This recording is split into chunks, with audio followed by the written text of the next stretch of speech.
What up, everybody? Good morning and happy Thirsty Thursday. Dan Kasper Show starting right now on your radio dials 105.1 FM, 790 AM. Also available online at sportstalk1051.com.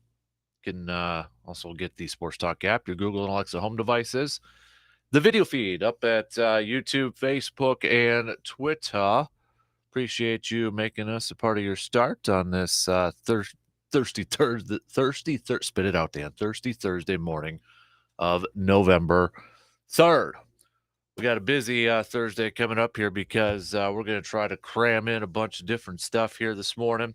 Brandon Berg's actually going to be hopping on here this morning because, well, he's going to be covering some state volleyball, plenty of Chippewa Valley representation over in Green Bay. So Brandon will be hopping on starting in the next hour there. So kind of a Friday moving into Thursday because I won't be here tomorrow either. So we're going to throw in some football chat that maybe we would normally do on a football Friday. Packers, Badgers, big college football game this weekend with Tennessee and Georgia.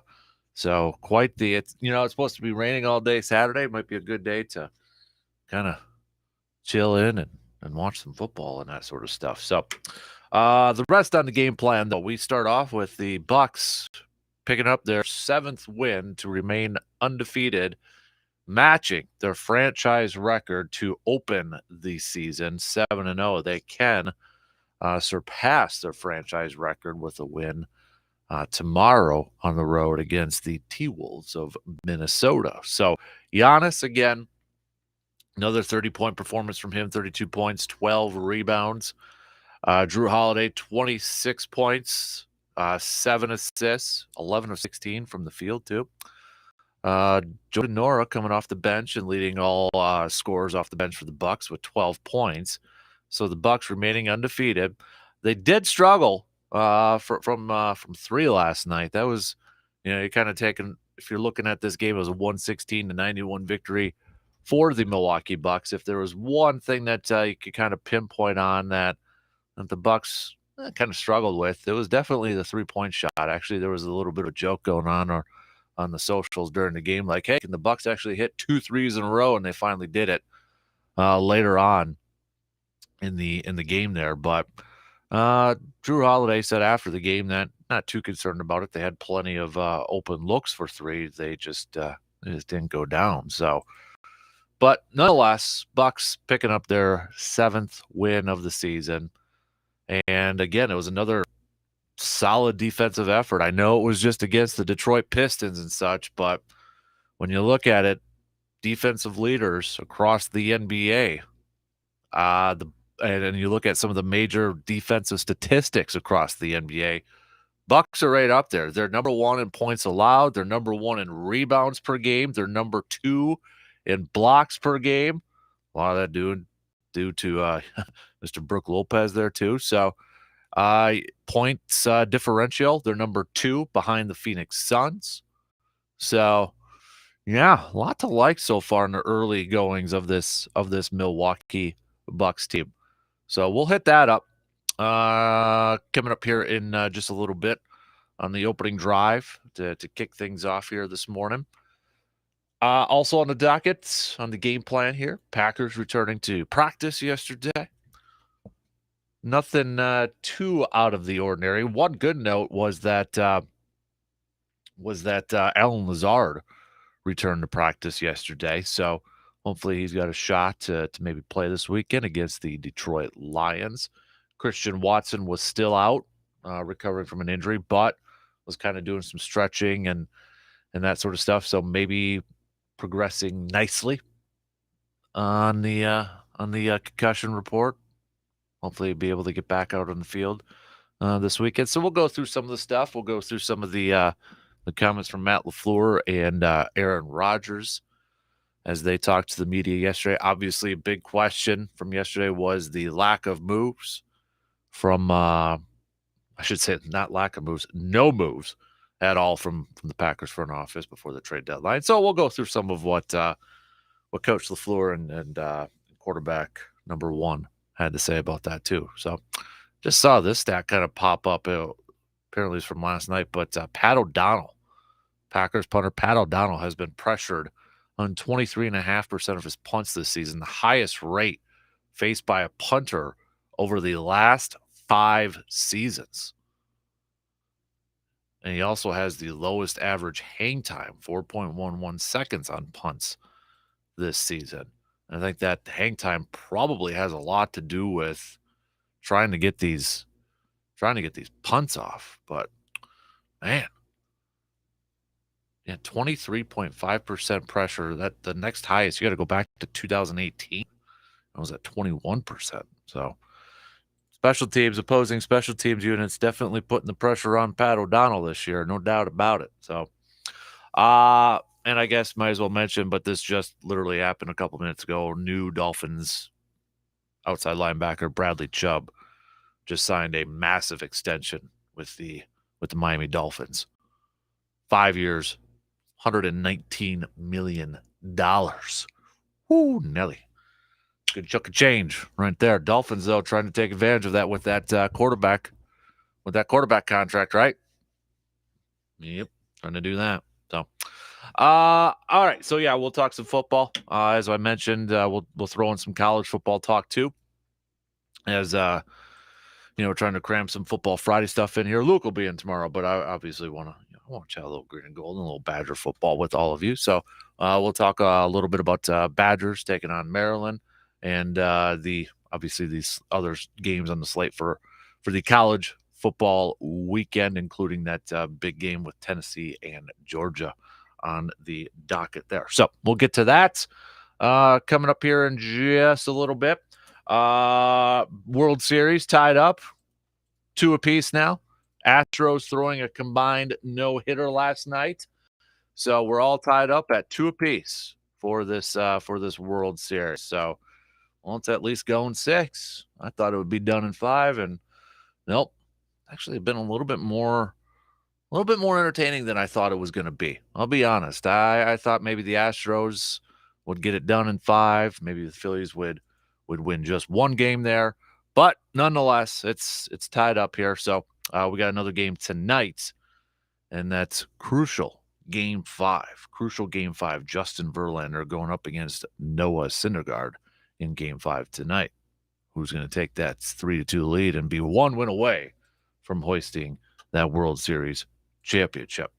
It is a Thirsty Thursday, so if you want to give any shout-outs to anybody, you can do so by hitting us up with a quick text on the Shoe Doctors bullpen line, 715-830-1912, or quick tweets, Facebook, all that good stuff. We'll play a little receiver defer.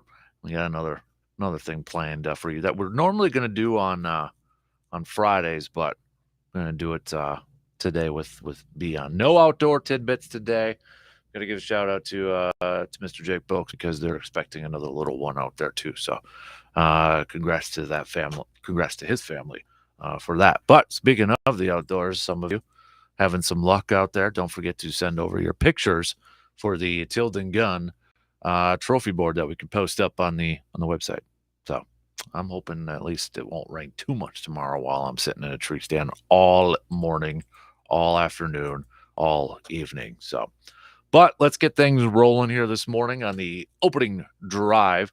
Let's give a little bit more love to the Bucks here coming up. Bucks tying a franchise record for beginning of season, 7-0. They can beat that franchise record with a win tomorrow against the Timberwolves. So the Bucks have started off 7-0 2 other times besides this year, 2018, 2019, and you got to go back to the 70s there too. So, they did do it recently, but when you're looking at this Bucks team right now, knowing that they're playing some pretty damn good basketball to open up the season, it's without a couple of their key players here. I'd be feeling pretty good about their chances throughout the whole season. It is early, a lot to be decided, a lot to be played out, and that sort of thing. But, man, they're off to a fantastic start. I don't know if you can script it any better at this point. So let's open up things, talking a little hoops with the Milwaukee Bucks, picking up that win, 7-0. They're on the road tomorrow against Minnesota, back at home Saturday against OKC. Yeah, I'm not, and anything can happen at any given night, but you're kind of looking at it. Minnesota, that's going to be a tough game tomorrow. Minnesota's got a lot of talent, playoff caliber team. OKC, Atlanta, OKC, San Antonio, Atlanta, and then the way with the Cleveland Cavaliers, they're starting off. They only got one loss this year so far, but November 16th, it's going to be a hot game in Milwaukee. Cleveland coming to town. That'll be a lot of fun for that game right there too. So, but all right, we'll take that first break, and then coming up, we'll get things started off on this Thirsty Thursday morning. We'll throw some hoops talk in there. We'll throw some football talk in there. What did Aaron have to say yesterday? What did Matt LaFleur have to say? We'll give you a practice report update too, the injury report after these quick words.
Don't forget to get your picks in for the Pro Football Weekly Pick'em Challenge up at our website there. Got Thursday night football in action tonight, so every game's going to matter. While you're at the nation, too, don't forget you can sign up to win some Chip with Steel tickets. They're back at home this weekend after a couple weeks in Alaska. Off to a good start this season, too. You can also nominate a local coach, team, athlete for our Carpet City Flooring Center Sports Spotlight. And obviously, too, you can upload your pictures for the Tilden Gun Trophy Board if you're having any luck out there. So, and a bunch of other stuff that's up at our nation, including a chance for you to win mortgage or rent paid for in the new year. That's right. So a bunch of different stuff going up at the Sports Talk Nation. All you got to do is just visit our website, spec1051.com, click on that Nation tab, and you can see a bunch of different contests and other stuff to kind of enter there. But don't forget to get your picks in for week 9 of the NFL season with Philly and Houston playing tonight. So let's get things rolling here this morning on the opening drive, talking a little hoops to open up things, because the Bucks matching a franchise record to start the season 7-0. They did it 2 other times. One was a little bit more recent, back in 2018. The other time, you got to go back to the 70s when they did this. So the Bucks have a chance to break their franchise record if they can pick up the W tomorrow night against the Minnesota Timberwolves. But Bucks getting it done last night against the Pistons again. Just kind of I mean, not to downplay it, but it was kind of a a clunker downer of a game, because the Bucks just dominated throughout the whole thing there. But Giannis again over 30 points. Drew Holiday helping out the cause.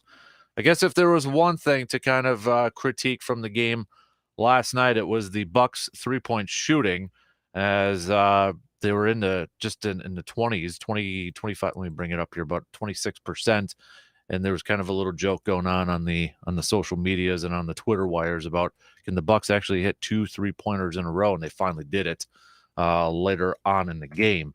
But you'd think and you would hope, at least with maybe Chris Middleton and Joe Ingles, whenever they're able to come back, that that percentage will get better. But it was another defensive effort from the Bucks last night, and when you look at some of their defensive numbers, they're number 1 in the league in points allowed. They're number 1 in the entire league in rebounds.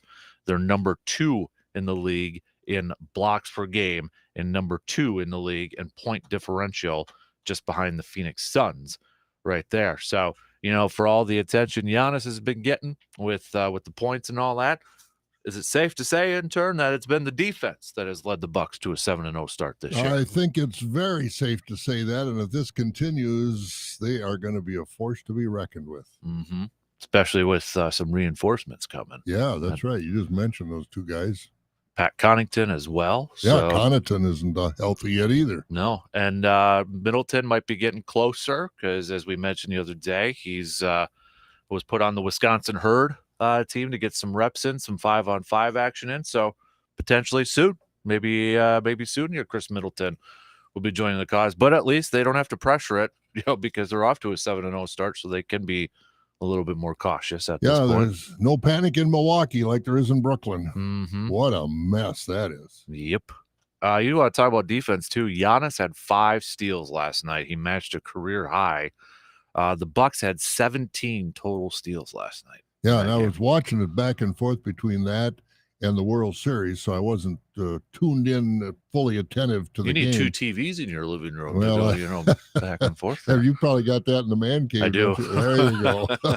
I got the projector screen on top of the TV. Well, I'm not quite into that yet, but with that remote, you can do it. You go to commercial, you go to the other game, and back and forth and whatever. But no, it's the Bucks are really, really getting it done. And in past years, back-to-back with a team like Detroit, well, they're going to stumble once. Boy, there was no stumbling last night. They were there to win that game. Yeah, I mean, I kind of thought at some point, it's like, okay, yeah, like what you said, stumble or, kind of have a hiccup game. But, they were close over the weekend. I know the other night they just got by Detroit, but man, they're getting it done. And I know it's only 7 games in, but the fact when you add in that they're missing a couple of key pieces to their rotation, whew, this is fun to watch. It really is. And you know what they say, for every game you win now, it's games you don't have to win at crunch time. You know, they talk That's a about good that. point. Yeah. Talk about that in baseball.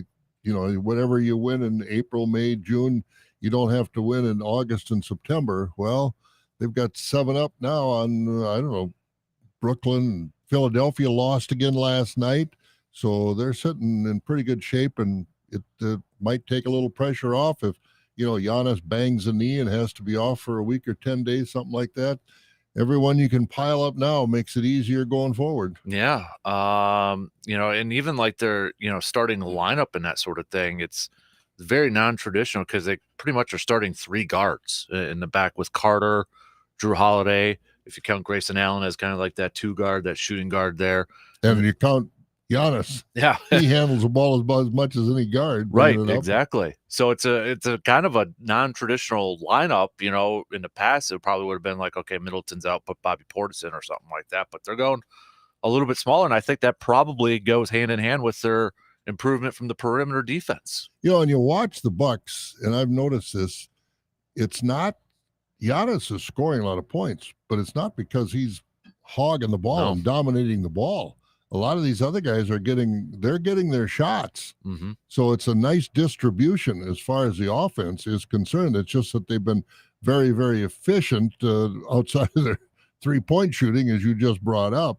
But it's been a very, very efficient 7 games, I think, from what I've seen. And I've seen 3 or 4 of the games in pretty in depth. And it's just it's a team effort, and that's what's nice to see. And the thing is, too, it's not like they're overtaxing Giannis. No. You know, I mean, he's averaging 33.6 minutes per game, which, yes, is the most, 33.4 minutes per game, and that's not even the most on the team. Drew Holiday is averaging more minutes per game, 34.3, and I know you're, you know, picking straws there, but you look at, you know, NBA leaders in minutes per game, and Giannis isn't even in the top 10, top 50, you know, around there. It's names you recognize. But, you know, I think that was kind of one of the things that beginning of the season, we were kind of wondering, okay, how many minutes are they going to play Giannis right away without Middleton and Connaughton? Are they going to have to play him a lot? And it's been 33 minutes compared to the 48 total. That's nothing. Because Giannis had a busy summer. Yeah. He was playing a lot of basketball, competitive basketball overseas, playing for Greece and the World Tournament or whatever that was. So he was busy this summer playing, so it's nice that they're not overtaxing him to win 7 in a row. Right, exactly. So it's just I think that's the best way to describe this team so far, has just been efficient. Team, I think the best way to describe it is team. Yeah, that too. It's not a one-man band. Obviously, Giannis is far and away the best player, but this has been a team effort offensively and defensively. I mean, Giannis is the straw that stirs the drink. But this has been a nice team effort. Budenholzer should get some credit for the way he's handling this roster. I agree with you. And I know you mentioned this player too when we had Jim Lazarski on, but Brook Lopez has been off to a nice start for this team too. I mean, we talked about his blocks and yeah, definitely. I mean, he's averaging 3 blocks a game right now, 14.7 points per game, about 7 rebounds per game. So, you know, for a guy kind of having to be thrusted into that third man, he's off to a good start. He really is. And this is a guy that, you know, he was kind of you know, he didn't really have an NBA home until he came to the Bucks. And he's really fit in with the Bucks over the years that he has been there. First of all, offensively, and now a complete game with this guy with the rebounding and block shots. Yeah. Defense. I admit it. I admit it the other day. I kind of took it for granted these past couple of years, you know, because we were talking last year when he was out. It's like, okay, when he does come back, do you keep Bobby Portis in the starting lineup? Do you look to trade Brook Lopez? Even this offseason, it was like, do you trade Brook Lopez? And, you know, this, that, and the other thing. And it's like, he's just going out there, and he's kind of been a lightning rod for a lot of Bucks fans, you know, like, well, his defense, you know, he's got to step out and defend the perimeter more and all that. But he's playing well this year. He's off to it, and Bucks aren't 7-0 without Brook Lopez. That's a good point to make too, because it's been, like I said, it's been a team. It's been contributions from so many different guys in so many different areas of the game. Yeah. Just kind of looking at, let me look at season leaders so far here this morning. Yeah, Giannis is second in the league in scoring behind Luka, who's averaging a ridiculous 36.1 points per game right now. And what a difference when you look at Luka's team and Giannis's teams, and how much Luka dominates the ball and dominates the style of play and everything else with that Dallas team, and how the Bucks are really spreading it out offensively and defensively versus what Luka's doing. I'd say Giannis is more valuable to the Bucks' success, and Luka obviously is. It's either Luka or nothing as far as Dallas is concerned, but the Bucks have gotten a lot of good support from a lot of different players. And these are numbers I like to see if you wanted improved defense. Brook Lopez, as we kind of mentioned, but he is the leader in blocks per game at 3. And Giannis is second in the entire league in rebounds per game, only behind Rudy Gobert for Minnesota, which shouldn't surprise too many people because he's more of a defensive player. But that's all he does. Yeah, the fact that Giannis is number 2 in scoring and number 2 in rebounds per game, getting it done on both ends of the court. Yeah, I mean, Minnesota traded for Rudy Gobert.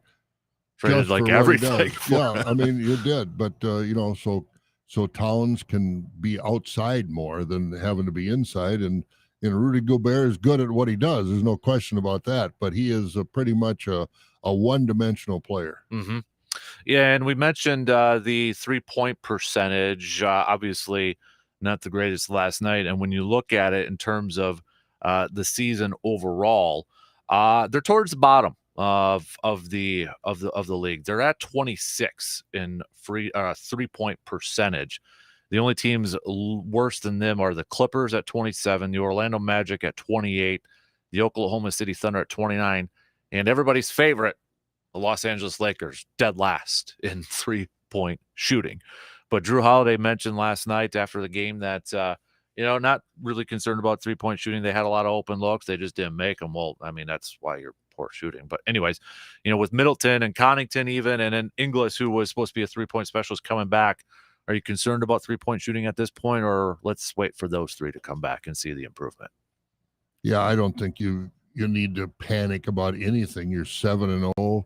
You're doing a good job. And like I said, what you do now, 7-0, really can calm the waters, so to speak, later on. I just think they're in a good spot right now. There was and I know we've kind of talked about this off and on, but you mentioned Brooklyn and just like whatever the heck's going on over there right now. I mean, it's just all. But then I think it was an NBA person kind of tweeted out yesterday because there was a video. So like Giannis gifted his team some of his new shoes. So some of his new shoes and all that, like gave them all new shoes, like the Freak 3 or whatever it is. But like he's like tackling a player on the practice court and taking his shoes off and trying to put his own shoes on there and that sort of thing. And it's like, you see that with the 7-0 team, and you look at Brooklyn and people are, just complaining. I mean, it's a mess over there. You got a Bucks team that's having fun and everybody loves each other and goofing around and all that. And you look at Brooklyn and it's the type of players they've got. I mean, Kevin Durant is as great a player, and I don't think he's had any problems as far as off the court or anything like that. He's just seems like he's very into himself. He's not the cheerleader type of guy like Giannis that would really interact with his guys in a fun way like that. I don't know. I've never been in practice, things like that. But when you watch him in a game, has a guy ever smiled? I don't think I've ever seen the guy smile. And Kyrie Irving, I wouldn't want him on my CYO team. Yeah. His not only his attitude, but the problems he's got now for promoting some kind of anti-Semitic film. I mean, this guy is, as far as I'm concerned, poison. Great talent, and I take nothing away from his basketball talent, but off the court and his attitude, I want nothing to do with him. I completely agree. And, I remember having, it was in college with one of my roommates, and I can't remember what we were talking about, what team we were talking. It was a basketball team. But he was of the notion the most talent is by far what helps you win games. And I'm like, not necessarily. There's a lot more to a team than just all talent. And I think you put the roster of the Bucks and you compare like the starting roster and then like the Brooklyn team. I guarantee you a lot of casual people are like, oh, that Brooklyn team's got the better roster. But that talent isn't everything. Talent gets you to a certain point, and obviously you need it. But the chemistry, the team chemistry on this thing. And well, like Kyrie Irving said last year, or 2 years ago, whatever, we don't need a coach. We Yeah. don't need, so any coach they bring in there, what chance does he have? Because the attitude of one of your two star players. Mm-hmm. They don't want to listen. They don't want to follow orders. Like Allen Iverson years ago. Practice. Mm-hmm. Well, if you don't want to go to practice, you don't want to learn. You don't want to work on things with your team. And that's the way Kyrie Irving is. And, I just think he's a bad pill. Mm-hmm. I've got so I want to just play a little bit of a clip with this. This is Giannis. He's got a push cart with a bunch of boxes of his shoes going around the facility. So here's just a little bit. See if I can play this up here quick. That's some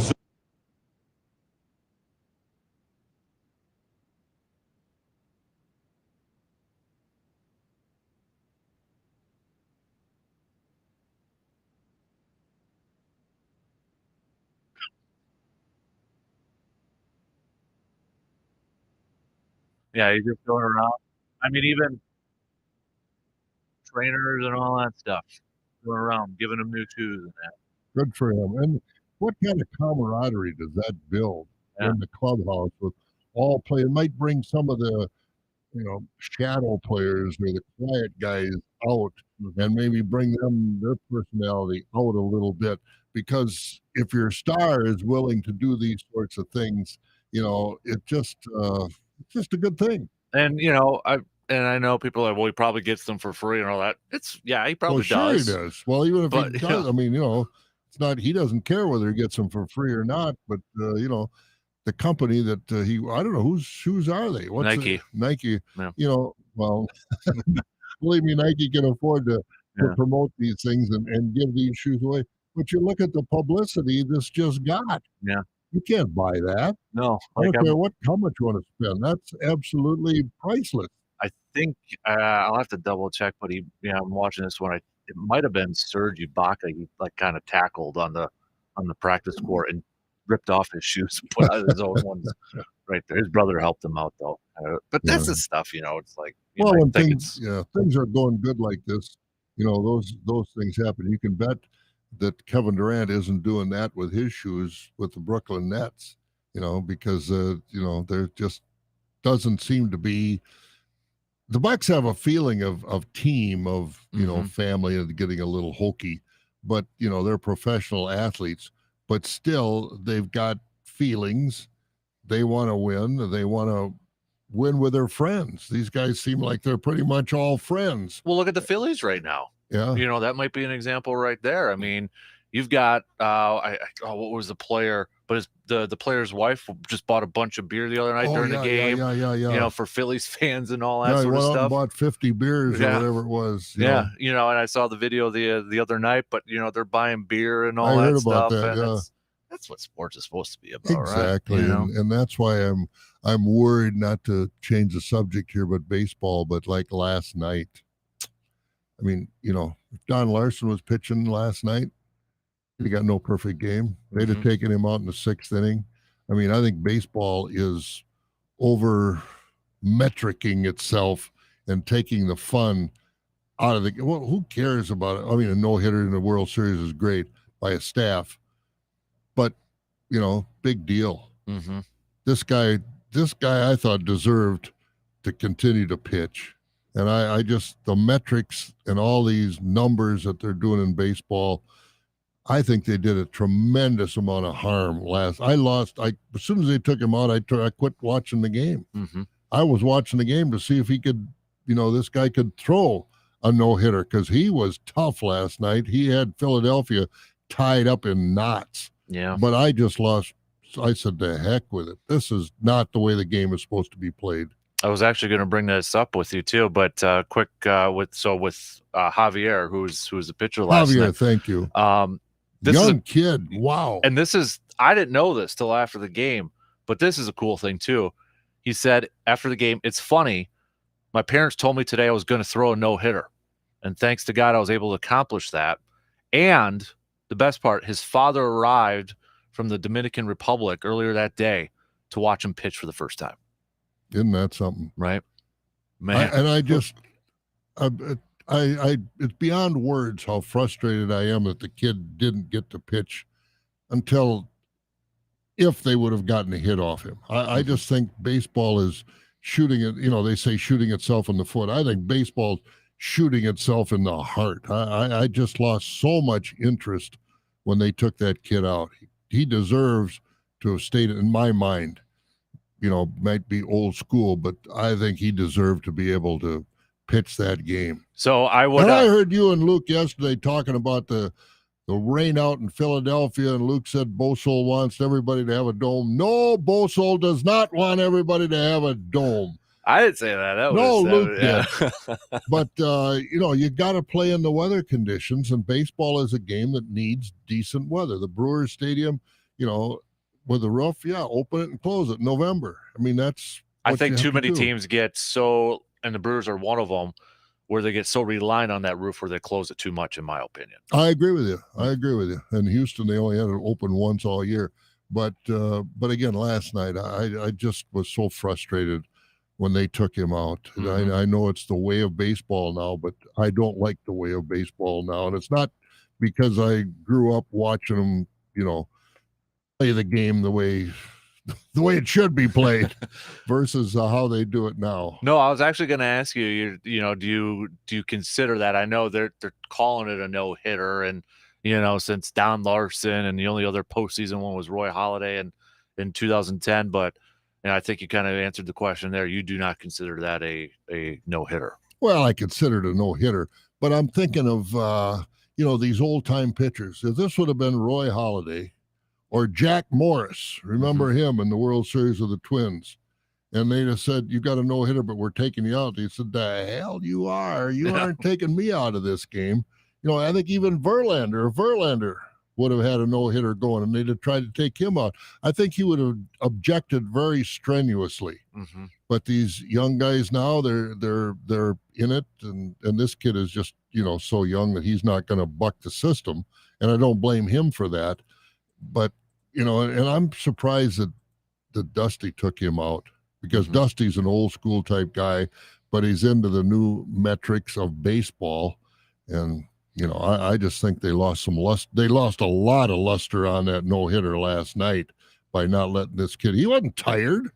Yeah, Dusty said post-game he was thinking of Javier and protecting his health when deciding to pull him after the sixth.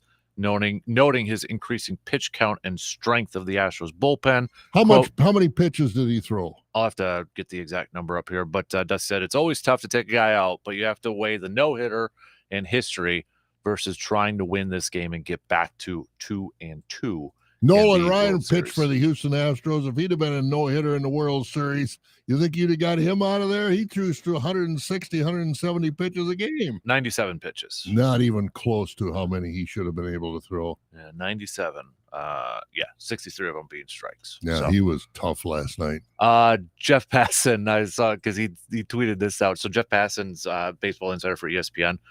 I love Jeff Passan because he's not afraid to kind of speak what's on his mind and all that. But this was back in October, but everybody's retweeting it. What he said, because a combined no-hitter is to a no-hitter what boneless wings are to chicken wings, a lesser version, not worthy of respect. If you like boneless wings, at least have some self-respect and call them chicken nuggets. I agree with him. I just think, what Don Larson did and then what these guys did, and give them credit. I mean, they're all good pitchers, and they did throw a combined no-hitter, but it's different. It's not the same. It loses its luster. Yeah. This kid should have had a chance to continue on, even if it, if he gives up a hit, fine. If he doesn't, so he throws 125 pitches. Mm-hmm. He's young. Dusty said it. He's a young guy. He's only 25 years old. Right. And he wasn't taxing his arm. He listened to Smoltz last night. He said he's in a groove. His motion is smooth. I just was disappointed. Do you think if the Astros were up 2-1 in that series, it would have been different? No. No? You think he would have done the same? I just think the modern metrics, these managers aren't managing the game anymore. The front office and all the computer people and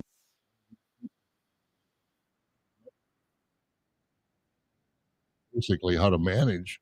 And that's what happened last night. Mhm. Dusty Baker, he wouldn't have pulled that kid if he'd have been, Dusty's been managing for 25 years or whatever it is. Yeah. A few years ago, Dusty never would have pulled that kid. He just said, pull him. He's got a no-hitter going. Well, maybe the other part of that too is like he's still waiting for that one World Series win too. Yeah. So maybe he's getting a little, like, okay, I gotta get, what I'm getting at. No, I think he's influenced by the metrics in the front office and all the numbers people and in the Houston organization, just like every manager is. Mm-hmm. I wanted to ask you this too. I'll take a quick break, but sticking with baseball, brought it up yesterday because it's an article from Fox Sports about Bryce Harper and how he has kind of adjusted to being more of a DH. And I'm going to read a couple of little things on here, but I want your opinions on it and maybe how it relates to Christian Yelich for the future. So we'll take a quick break. And then coming up, we'll finish up the first hour, continuing a little bit more baseball talk after these few words.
Is this our Thursday shout out day? Thursday. All right, and I know Brandon's coming in here in just a little while. He's going down to cover the Chi High, but I want to shout out to more than the Chi High and McDonald, and Bloomer, and St. Croix Falls volleyball teams, but in Chippewa Falls this last Saturday, the Chippewa Falls equestrian team, 9 state championships in a row down at Madison, and also the Chi High FFA dairy judging team. They won the competition this week a couple weeks ago.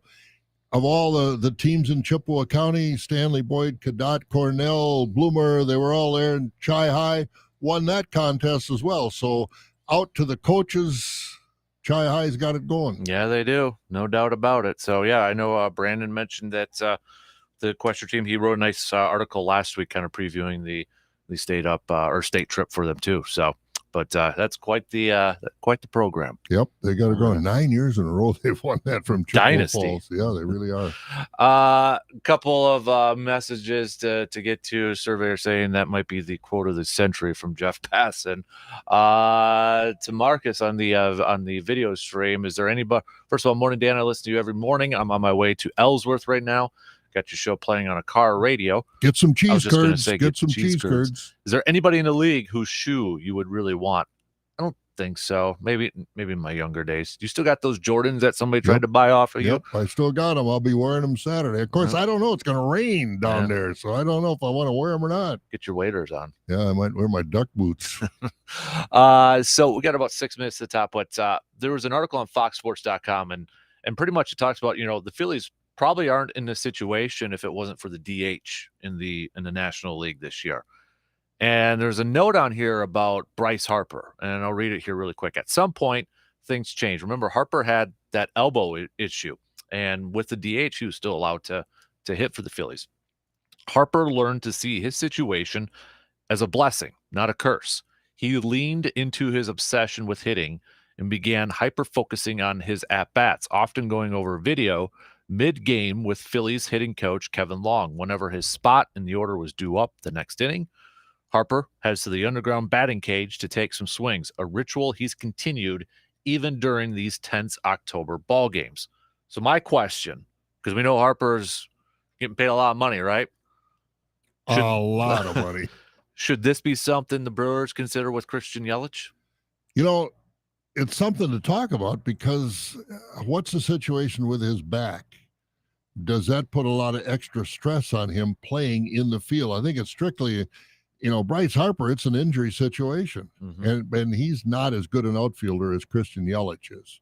And so I think it's worthy of discussion. But for some guys, that's tough, just sitting there. It sounds like Bryce Harper is kind of redefining the designated hitter as far as keeping yourself active, looking at tape, taking swings in the batting cage during the game in the clubhouse. I think it's worth discussion, but I don't think they're apples to apples situations.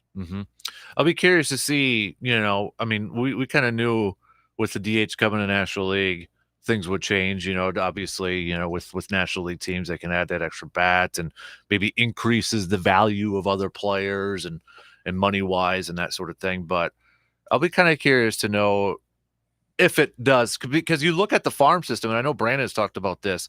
The Brewers have a lot of speed and young talent in AAA for their outfielders.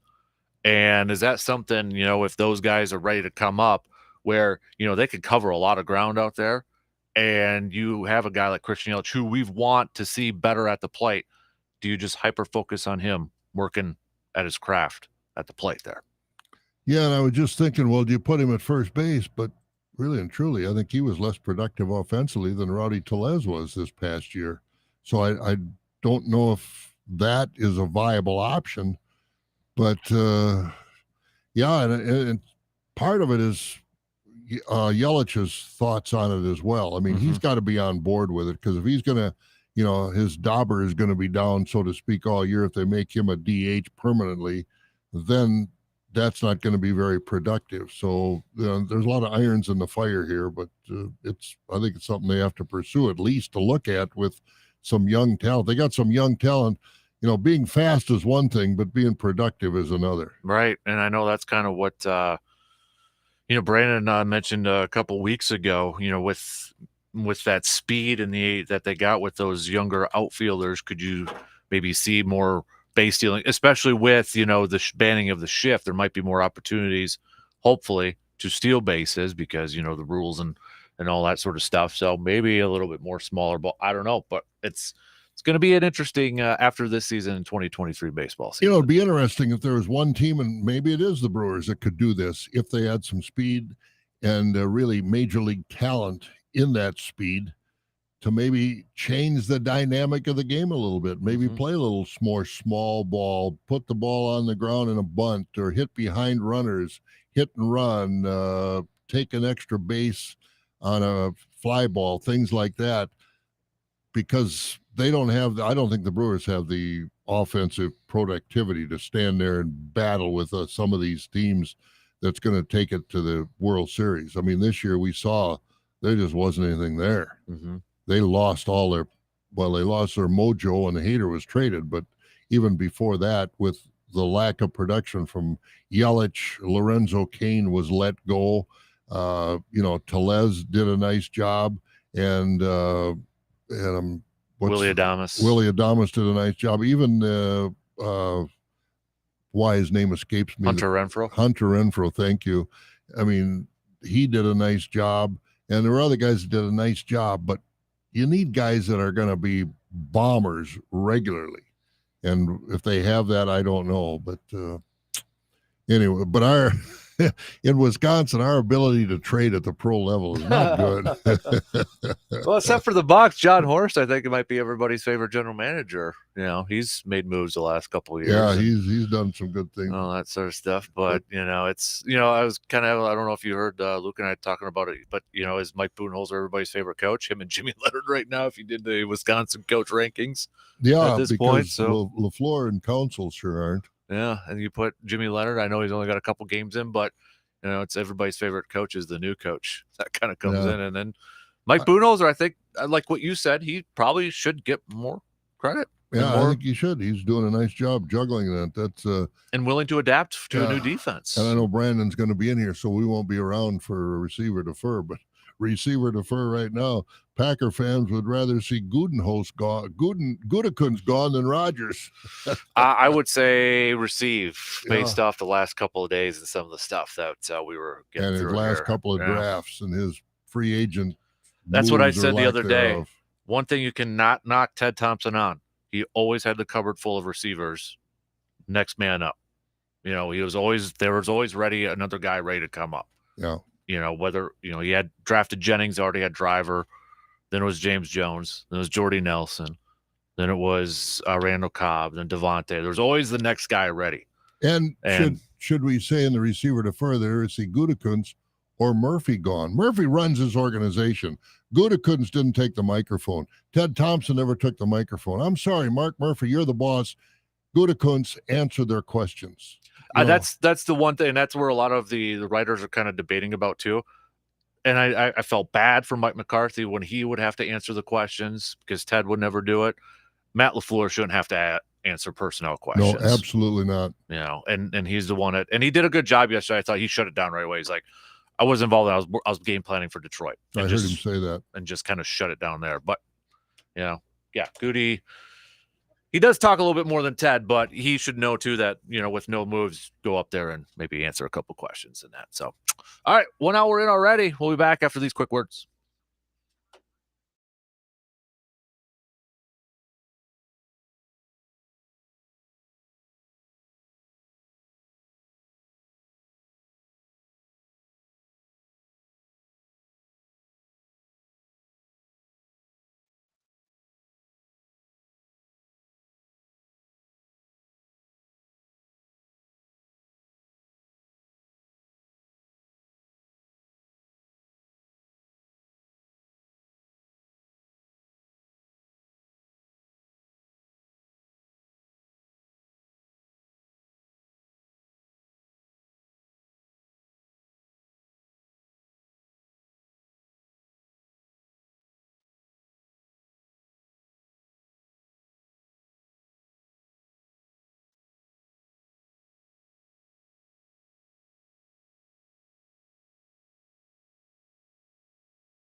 All right, second hour kicking off on this Thirsty Thursday here this morning. Appreciate you all tuning in wherever you may be tuning in and however you may be tuning in. Brandenburg is here. He'll be joining us here in just a second. We got intern as well for a couple more minutes and such. Who are you toasting for this Thirsty Thursday? Give us some shout outs. Bob already did a couple over there. Rest of you, send those babies on over. What's the text on that Shoe Doctors bullpen line? 715-830-1912 or Twitter, Facebook, YouTube live stream, all that good stuff. Let's kick off this hour doing a couple of sports nuggets of the day. Providence became the first NFL team to host a game at night under floodlights. The game was against the Cardinals, 1929.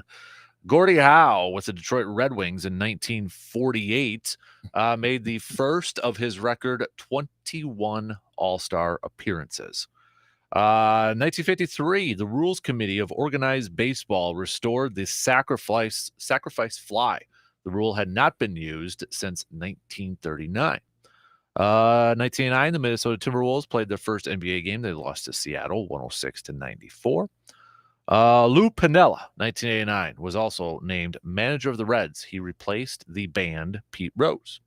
Greg Maddux with the Braves became the first player to win back-to-back Cy Young Awards on different teams. We got, what do we have here?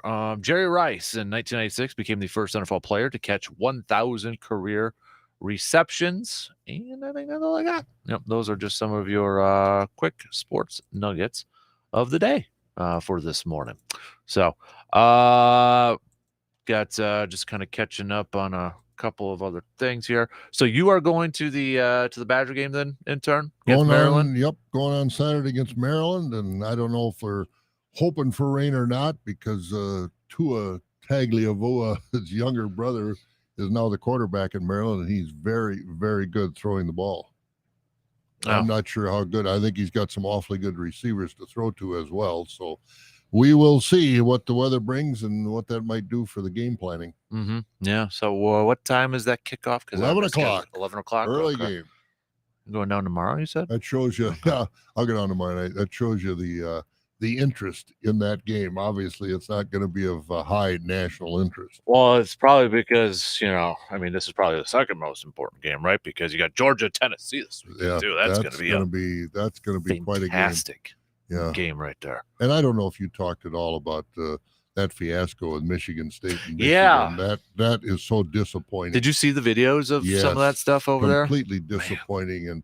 And, Mel Tucker, a former Badger player, is now their head coach. And, by all rights, he's a good guy. But when you watch him on the sideline, he's a tiger on the sidelines. And I don't know if that kind of rubs off on his players and it's kind of anything goes to win. But that was disturbing to see what happened in that tunnel. Yeah, it was. If you haven't seen it,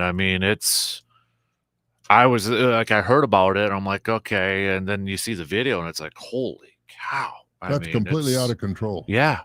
I saw the one where like the Michigan player was just, I don't know how many guys around him. And he just, got out of there and he just walked away. Like he didn't even retaliate or anything. Just walked off. I think now, and correct me if I'm wrong, I think now the total is 12 Michigan State players who have been disciplined and suspended. 12. That's unbelievable. I got an article for more. I'm just kind of trying to find. Yeah, brings the total to 8. It says here 8 total. I know it was 8, and then they said 4 more. I thought it was 12. So, but even 8 is just unbelievable. Unreal. And I haven't heard it. It's like Mel Tucker going to get anything for suspension or anything? I have no idea. You'd think maybe the coach would kind of get something on there too. Well, he should get some kind of a reprimand from his university, if not from the NCAA, because, people are saying, well, one tunnel for those two teams, that's a rivalry. They've had a tunnel there for 100 years. Yeah. The tunnel's being blamed for it. Yeah. It's ridiculous. Just the same as like Buffalo when Stephon Diggs and Jair Alexander were chatting at each other coming through that tunnel. Well, chatting is one thing. Swinging helmets and doing some of that other stuff, that's completely different. Yeah, you're right. Heck, Lambeau used to have just one tunnel. Yeah, Lambeau Field over there. Come on, guys. We know the intensity's high, but Using a helmet too. That's inexcusable. Especially at college level. These are, I'm sorry, I'm at the age now where I call these youngsters kids. So, well, they are young kids. I mean, outside of Minnesota, they're Minnesota's got guys that are going to go from the football field to the Social Security office when they get done, as old as some of those guys are playing for Minnesota. But it'll be nice to get this cycle through, and it's not their fault, obviously, but it'll be nice to get this cycle through with the COVID and the extra years and this, that, and the other thing, and get it back on more of a normal plane. Because, Ibrahim, the running back, is a great running back, but I don't know how much demand he's going to be in the pros. He's 24 years old. That's by the time he plays in the pros, he'll be 25. That's 3 or 4 years extra wear and tear on his body that wasn't inflicted by NFL teams. This is college. I know he sat out with an injury and this, that, and the other thing, but still, he's going to be 25 years old. I don't know how much demand. Tanner Morgan, the quarterback, is also got a little gray in his beard. So I don't know how much demand they're going to be in the pros. Yeah, that's a good point there, too. I mean, I remember when Chris Winkie was in the draft and everybody made that. How old was he when he was in there? 26? 26. 26. Yeah, well, he played baseball with the Yankees, and that was a different scenario with him. But yeah, it's going to be interesting to see, because I think Ibrahim is a you got really Ibrahim, good but back. then Allen, if he decides to declare after next year, he'll be like 20 or something as a running back going in the NFL. Yeah, and there's a lot more appeal for 20-year-olds and 25-year-olds coming out. Yep. So it'll be interesting to follow him, but he's a good running back. I won't take anything away from him. That's what I'll be curious with Allen if he does declare after, because he's got to play one more year or sit out whatever. He's got to be 3 years removed from high school. But a 20-year-old running back who's a big bruiser like that, with pretty good speed, I got to imagine teams would love to kind of target that. You maybe got an extra year or two on him.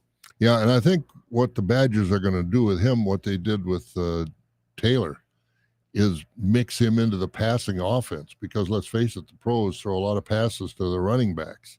And I think the Badgers have to do the same thing. They did that with Jonathan Taylor, and that upped his appeal to the pros. Yep.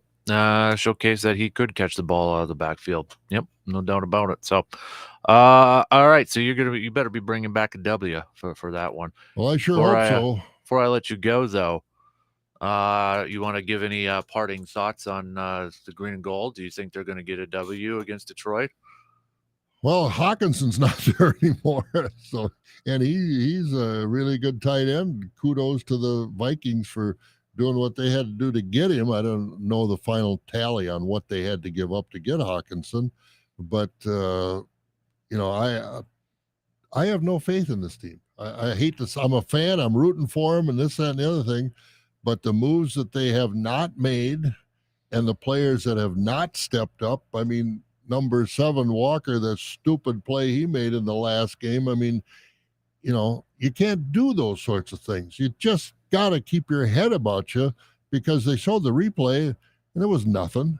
And then he goes and, pushes a coach and gets thrown out. And I mean, Wyatt, the first pick from Georgia, things aren't coming together. And they got to come together. I mean, Jair Alexander gave up some big plays that he shouldn't be giving up. And, this team, I don't know what's going to take to turn them around, but I haven't seen it yet. So are you going to pick them to beat Detroit? Yeah, because, Detroit's the second or third highest scoring team in the league. So they're going to put pressure on the Packer defense, and the Packer offense, let's face it, has been nothing. No, I'm going to make a lot of listeners mad. I'm not picking the Packers. I don't think you'll make a lot of listeners mad. I think there's going to be like, they're probably not surprised anymore. I mean, and it's disappointing because, Packers, Detroit, no question. But not now. Yeah. All right, intern. All right. We'll see you later. You got it. We're going to take a quick break, and we got Brandon. He's going to be on his way to catch up on some state volleyball. Plenty of local teams and that. And then, we still got some other prep stuff to cover with football kind of going on here, wrapping up there. Or I shouldn't say wrapping up, but getting close to state and such. So we'll take a quick break, and we'll catch up with Brandon on a Thursday edition with Mr. Berg before he heads east to Green Bay.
Mixing in a little Friday with a little into Thursday here because I'll be out tomorrow, and then Brandon's going to be out tomorrow because he's heading to state volleyball. So Brandon's with us right now.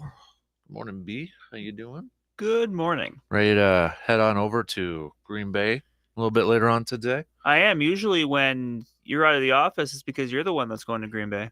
Yeah, right. No kidding. I'll be in a tree stand probably getting rained on all day tomorrow. Better be worth it. That's all I'm saying.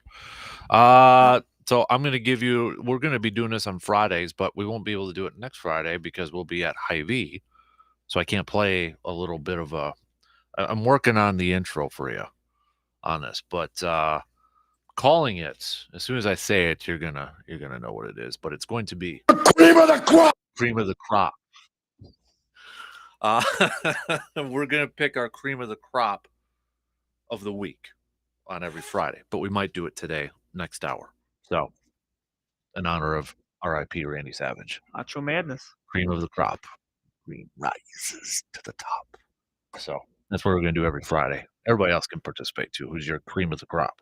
Who's the cream that rises to the top of the week? So you got some time to think about it a little bit. So, let's start off with some local stuff then, B. So you're gonna be busy over in Green Bay. I am. Not one, not two.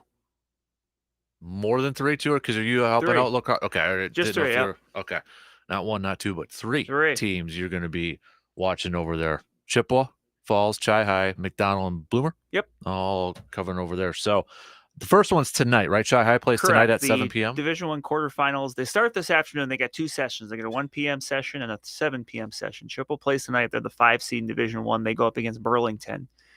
And you've got, then the winners would advance to tomorrow night's semifinals. And Mm-hmm. And then tomorrow morning would be Division IV first. So that'd be McDonald taking on Wanawak Center. That's at 9 a.m. Okay. And then in the afternoon, it's going to be Bloomer taking on Appleton Xavier. Okay. Which is at 2 p.m. Now the seeds, Chi-High is a 5 seed, correct? Yep. And Division I, there's 8, so they're 5 out of 8. Okay. And then McDonald is a 1. And Bloomer is a 4. Okay. Yep. So, and how do they come up with these seeds? Is it just the coaches? They have a meeting. I think it's like Sunday morning. Okay. Where the coaches will kind of present their case. You just basically say, hey, coaches of the state teams. Yes. Okay. Yes. Gotcha. And then they vote. Like it's essentially what they used to do for football before they went to the automated version of it. Gotcha. Okay. So got that going on and wrapping up. So there's probably a decent chance you might be covering a state champion. Would you or one out of 3. Yep. I'm planning to be there on Saturday. So yeah. So that'll be a lot of fun. Now McDonald's going back. Correct. To state, they won the state title last year. This is actually the 3rd year in a row that they've gone to state. 2 years ago, they were the runners up in Division IV. That was when during the COVID year when they had 4 different sites as opposed to having it at one site, and that game was in Little Chute. Okay. And then Chi-High, I remember because they were a winner of our Carpet City Sports Spotlight a few weeks ago. But was this something? I mean, is it just because they've been playing really hot as of late? They're kind of on a roll, or I think it's probably both things. And actually, you might even be able to make the case that their last 2 games haven't necessarily been their best because they've had to battle back from 2-1 set deficits to come back and win. But good teams find a way. Like when you're not playing your best, and that's something I had asked Coach Luke Heidke about, and he even mentioned, he goes, that's true. He goes, but you also have to, you have to make sure to give credit to the other team because they were putting us in the spot where, we were not playing our best, but, they dug out of it, especially that Saturday night against River Falls. They were down in that 5th set too. And, that at one point that set was 15-15. So, I mean, that's very much the essence of, okay, go make a play, go get a point because, 2 is going to do it. And that's what happened. And then Bloomer. So I was reading a little bit from your piece the other day. Was it 2019 when they got close? Yep, they were at state. Or at state. That was the first time the program had made the state. 2019, they lost to McFarland in the semifinals, and that was a year that definitely kind of left an impact with the team. There was one player on the team this year, Bella Seibel, who was a freshman that actually played some in that game and down the stretch for the team, but everyone else was either junior varsity as a freshman or they were in middle school watching, but so many of those kids get a chance to kind of go to that and kind of looked around and took everything in and said, hey, we want to do this ourselves. And now they are. Mm-hmm. So that's good. Have you covered this many teams at Volleyball State? I mean, it's been not a a volleyball. couple, Not a volleyball. 3. I So. think the closest I can think of is, I think it was 2015 for softball. It Okay. actually was the same 3 teams, but that's not, that wasn't, I'm going to say this was a surprise, but that wasn't so much of a surprise because those 3 programs, especially at that point, Chippewa and McDonald both had, long histories of going to state. Mm-hmm. This is the first time for Chai and the second time for Bloomer. At that point, Chippewa and McDonald in softball had both won state championships. Right. So, and I think that was Bloomer's first time in a long time, and they've gone, more time since then. But that's really the only other thing I could think of to compare it to. Gotcha. So I know they're not really in your neck of the woods so much. So, but football wise, we still got a couple of teams around here. Division 1, not really, with Hudson getting upset by Appleton North, who beat Jai High. And even like it's not too much of a surprise because that's an Appleton North team that was a game away from state last year. And they have a really good defense. I mean, they haven't allowed a point in the postseason. Like seeing that defense up close against Chippewa, like you can tell, like they haven't allowed, I think it was more than 21 points in a game this year. And that includes playing the likes of, Kimberly and Nina, who are very good teams. Programs. Yeah, programs, as we like to say. But that's not surprising. And I think they play Bayport. It would not be a surprise for me to see them go beat Bayport. Just the way they're playing. But in Division 2, River Falls is still alive. Yep. They got West De Pere. Yep. The last team standing on the Big River is a co-champion, and that's a very good River Falls team. Yep, Rice Lake is still alive. That's not and even with a couple losses in the regular season, I don't think that's a surprise to anybody. Mm-hmm. I think going up against Onalaska, Ellsworth is alive. And that's going to be an interesting battle because Onalaska is really good. And I think they played in the playoffs last year. I think Rice Lake got them, so that's sure some of those younger kids are they've got some. They get a little revenge on their mind if they're from Onalaska, and if they're from Rice Lake, they want to go do it again. Yeah. Ellsworth taking on Columbus, and Columbus just drops a bunch of points so far. Yes, they do. That's a good matchup right there. Division 5 is Kobe. Shout out Kobe going up against Aquinas. Yeah, both those teams knocking off higher seeded teams. And actually, that's a battle of 2 former state champions. Aquinas won D5 last year. Colby won D6 last year and bumped up. So that's it's not often you get 2 defending state champions in the playoffs. Right. Mondovi still alive, going up against Marshall. Yep, a couple, and a 1-2. 2 Cloverbell teams still alive there with them, and then also Regis taking on Edgar, which is I think if you're just in general a football fan, I mean that's a game that should appeal to you because those are 2 elite programs. Yeah, and then Pep and Alma still alive too. Yeah, in D7. Yep. So and then that's a D7 we still got as Justice says, the Regis versus the Fighting Chance Dickmans still potential. Yeah, that's possible. Cashton. Yeah, possible. So. I think Justice is kind of hoping for that, and maybe because I think he's preparing for Chance to do some talking if it does get to. Are you telling me that if Chance saw something happen, he may have a response to it online? Yeah, probably. Probably, right? So, so that's so we still got some local teams there with football. I know you were at state cross country. Yep. I mean, you were busy kind of going all over the place on Saturday. You and Justice were traveling all over the place. So. Yeah, he made because last Friday or Saturday he made the run from Rapids to Merrill for McDonald's game. I came back to Eau Claire for the Chippewa and River Falls one. And then he went to Madison on Sunday for for the scrimmage. Yeah, so but anything else that's kind of we got girls swimming has sectionals this weekend. So Division 1 teams around here, I believe, are going to Hudson. Okay. For that. Otherwise, I'm this is probably the right time to bring it up. We talked a little bit about it last week, but Chippewa Falls Equestrian got number 9. Yep. Got number 9. Number 9. 9 straight, 9th consecutive state championship last week weekend down in Madison. So that was Bob's Thirsty Thursday shout out. There we go. And rightfully so. Rightfully so. So now you just kind of keep an eye on winter sports. Well, they start soon, so yeah. Practice in a couple I believe it's next week, probably. I think for hockey. Yeah, it is for hockey and for girls basketball. And some boys teams will be able to practice depending on football. Probably in a couple weeks. Yeah, and there's going to be, around here, there's going to be some girls teams. I mean, there's going to be some players from, Chai or McDonald or Bloomer volleyball that may be playing basketball right into it. Or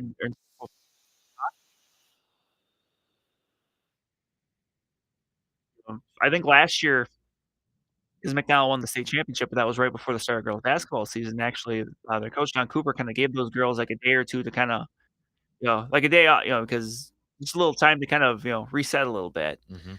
So, we'll see how that goes, but also next week, we've got some, some scholarship signings for some college-bound athletes too, so Oh, okay. coming up. I know Madison Baker from Chippewa is gonna go play softball at UW Green Bay, for Cadott, 3-time state champion, Braden Sontag's going to wrestle in Wyoming.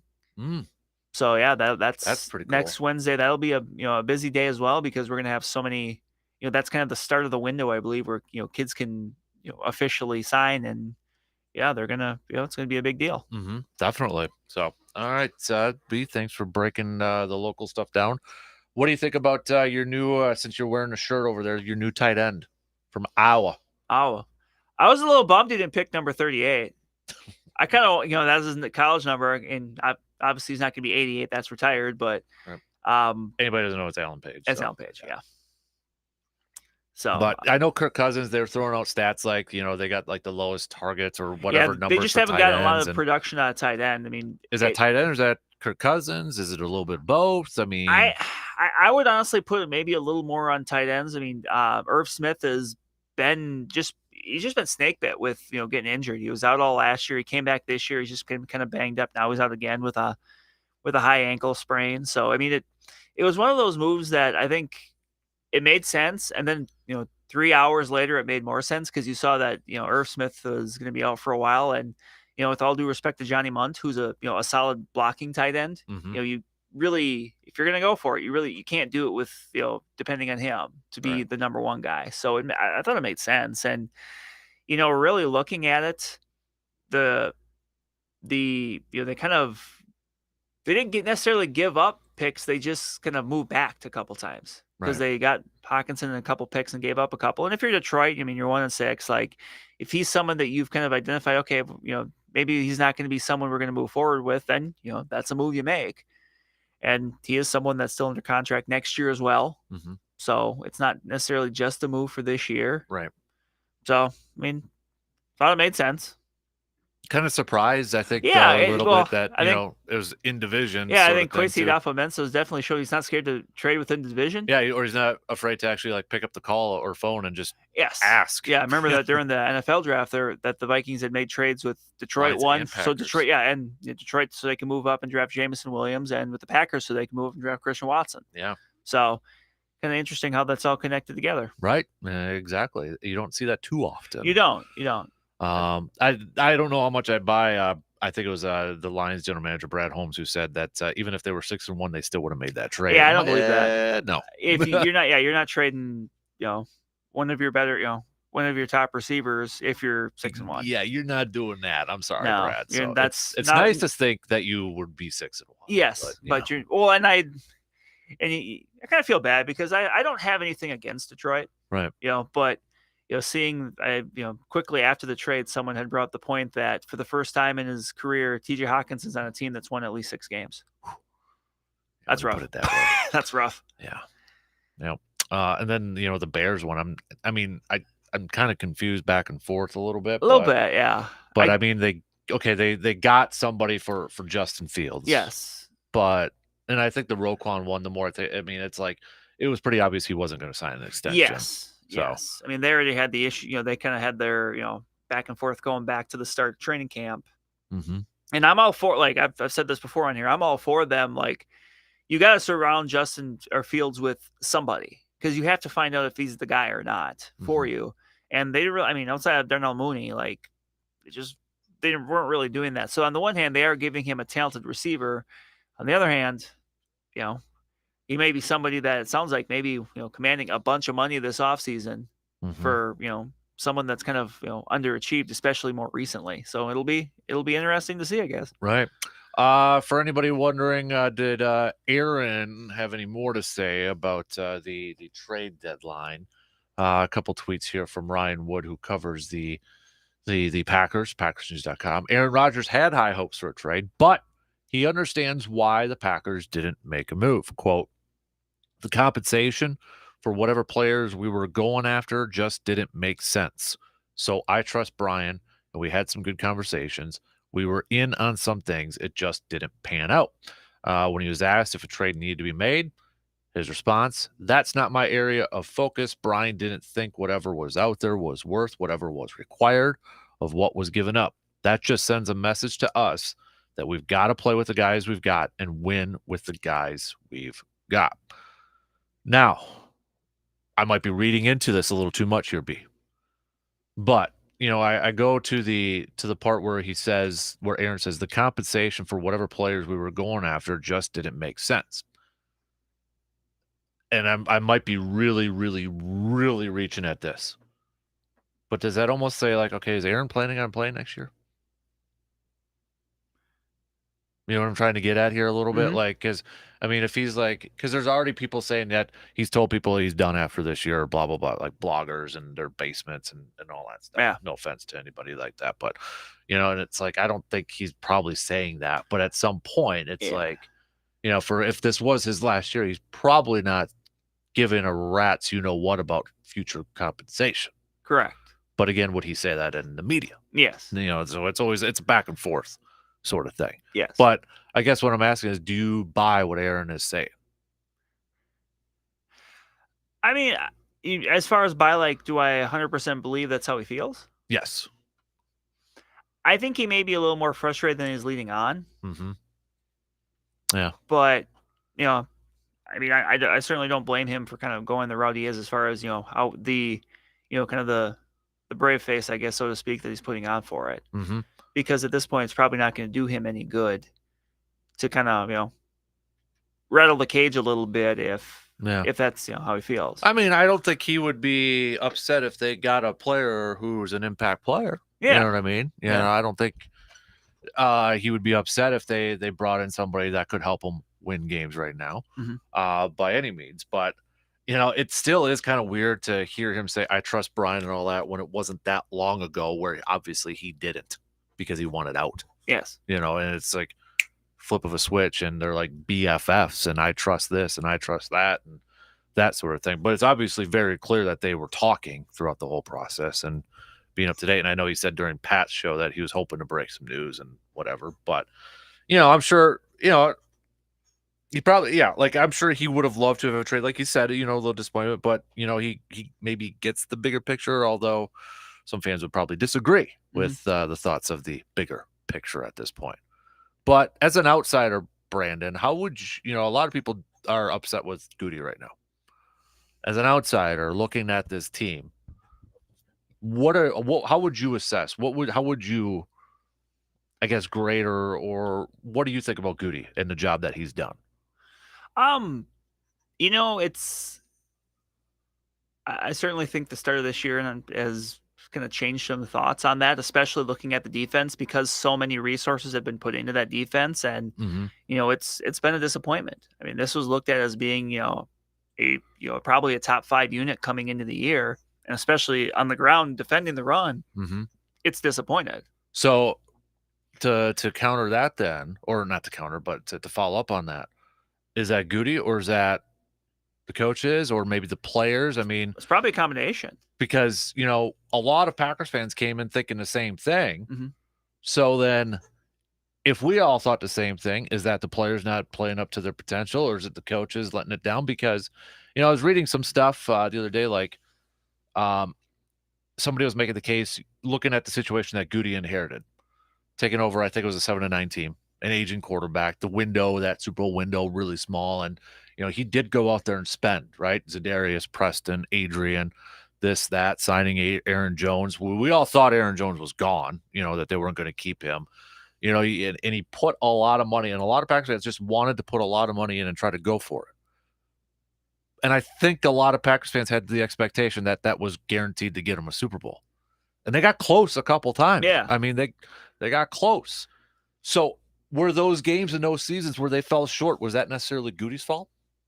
Would you point the blame on Goody? I don't know if I would, those? because if you're that close, is it I don't know. I don't necessarily think I would in those cases, because if you're that close, obviously you have acquired the talent to do so. And kind of obviously looking back at those, the NFC Championship against the Buccaneers, Did Goody lose that? It's a couple plays here or there. Right. The 49ers won. That's a little different, but that was also the team kind of in year one. Mm-hmm. Last year against the 49ers, I don't necessarily put it on him. Your offense scored 6 points, I think, or something like touchdown. That. Yeah, touchdown. So, I mean, that's I think it almost, I feel like personally, you have to look at it in stages. Yes. Sort of thing. Like, okay, Goody is tasked with putting the team together. Now, I will say he has fell short in certain areas. Like one of them, wide receiver depth. Yes. I'll continue to say this. That's one thing Ted never made sure to leave Aaron short on receivers. And you can look at draft picks and that sort of stuff. I mean, but you can say that with a lot of general managers. Mm-hmm. You can say that with a lot. But can we truthfully say that the last 3 years of the Matt LaFleur, not counting this year, the 3 prior years with Matt LaFleur as head coach, 2-seed NFC Championship game, 1-seed NFC Championship game at home. Last year, 1 seed. Did Goody not do enough to put that team together with talent-wise? I think he did. I mean, if you're putting yourself in that spot, once you get to the playoffs, sometimes it's more, there's more randomness that goes with it. But, all you can do is put yourself in a good spot every year going into the playoffs. Mm-hmm. And, as you mentioned, 2 1 seeds and a 2 seed, like you certainly did that. Mm-hmm. And in 2 of those cases, you're losing at home. Right. You're losing at home. I mean, certainly I think the 49ers were not a better team on paper. I think they're a very tough matchup for the Packers just because even right now, like, it's a little bit different with them bringing in Christian McCaffrey, but the 49ers are a team that, assuming the Vikings are able to, win the division and have a home game, I absolutely would not want them to play the 49ers because that's they're just such a tough team to prepare for because they do things different than a lot of other teams do. They could look really good, but then they could look really bad, like when they lost to Atlanta. Yes. Yeah. But they can hit the playoffs at 10-7, and it would not be surprised to see them win 2 games to go on the road and beat, Minnesota and I don't know. Well, like last year, they beat Dallas in Dallas, they beat Green Bay in Green Bay, and they very easily could have beat LA. Rams, and granted, beating LA in LA isn't too much because that's not too much of a home field advantage. But still, they had if Jaquiski Tartt hauls an interception, they might be in the Super Bowl. Mm-hmm. Yeah. So, I think that's the, Goody is, I think, getting, and I would agree. Like, I thought that if there was a year to make a trade, it would have been this year. Now, I don't know. We don't know the behind the scenes stuff. Yeah. And, the whole Chase Claypool thing, it's very similar to the Khalil Mack thing from a few years ago. Well, could they have added a 7th rounder to sweeten the deal or something? I mean, maybe, but again, Pittsburgh would have had to have agreed to that. As a Packer 2nd rounder, it's the whole Jimmy Johnson draft chart points wise. Yeah. Is it even out? Chances are a 2nd rounder from the Bears is going to be higher and worth more than a 2nd rounder from the Packers because chances are at the end of the year the Bears are going to have a worse record. Right. Although that did not work out for the Raiders. with a lot of things haven't worked out for the Raiders here in recent years. So it's like I think, but going back to that stage thing, it's like, okay, the front office builds a team, they put a team, and then they hand it off to the coach. And then it's. You can kind of obviously tinker with the roster throughout the season, but the core roster, I think, leading into this year, the last 3 years, has been a Super Bowl caliber roster. It's been enough, right? It's been enough to get to the Super Bowl, obviously. So why have they fallen short? Has that been Goody? I don't think it's all on Goody at that point. You can look at players not performing. You can look at miscues. You can look at coaching decisions. So I think Goody's everybody's blaming him right now for these shortcomings, but can you really fully 100% put the blame on the general manager when you look at the last 3 years where they've been 13 wins, NFC championships, and 1 seeds? Is that the general manager's fault? I don't know if that's the general manager's full-on fault at that point. I'm in the minority on that, though, so I know I'm kind of going out there and, risking my neck at that point. But as an outsider, would you agree? I think I would. Yeah. I don't know. Maybe I've got rose-colored glasses, B. But there's been a lot of, and I think a lot of it too is that you do need some luck, right?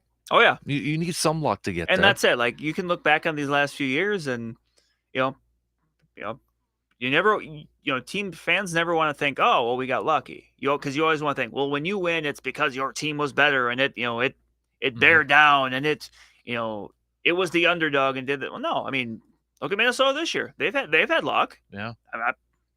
I'm not going to deny that. When Green Bay the last few years, when they've won 13 games, there's been games that they've won by a field goal or won by 4. That hey, you had a fortunate bounce or 2 go your way. Yeah. Any team that wins and wins a lot is going to have luck come their way. Mm-hmm. Exactly. And some of it's been bad luck because it's going to be a what if Bakhtiari doesn't tear his ACL and they have him against Tampa Bay. Do they win that game? Because of the pressure they Because of were the able to put on. upfront pressure. Yep. It's going to be a what if. That's going to be there for a while. A lot of people think Green Bay would have won that game. But then again, would they have beaten the Chiefs in the Super Bowl? Who knows? Who knows? Chiefs didn't have any offensive tackles in that Super Bowl either. Remember, that was the year where both of them were injured and gone. So wouldn't be a Packer season though without hot takes and frustration and all that. Surveyor Sam, what's a quick text before we take a break here? No way Rodgers is retiring after this year. No way he would leave $100 million on the table. I don't think he is either, to be honest. I mean, I don't. I thought of it. I thought about it at that time, and even like this year, I don't think he is. I don't. And I think, for everybody who's complaining about Rodgers' play, you at least have to acknowledge these last couple games he has played better. Mm-hmm. I mean, he played a decent game against Buffalo. In fact, he was the highest rated guy on the Packers, according to Pro Football Focus. He was rated at an elite level. But this is a must-win against Detroit. Yeah.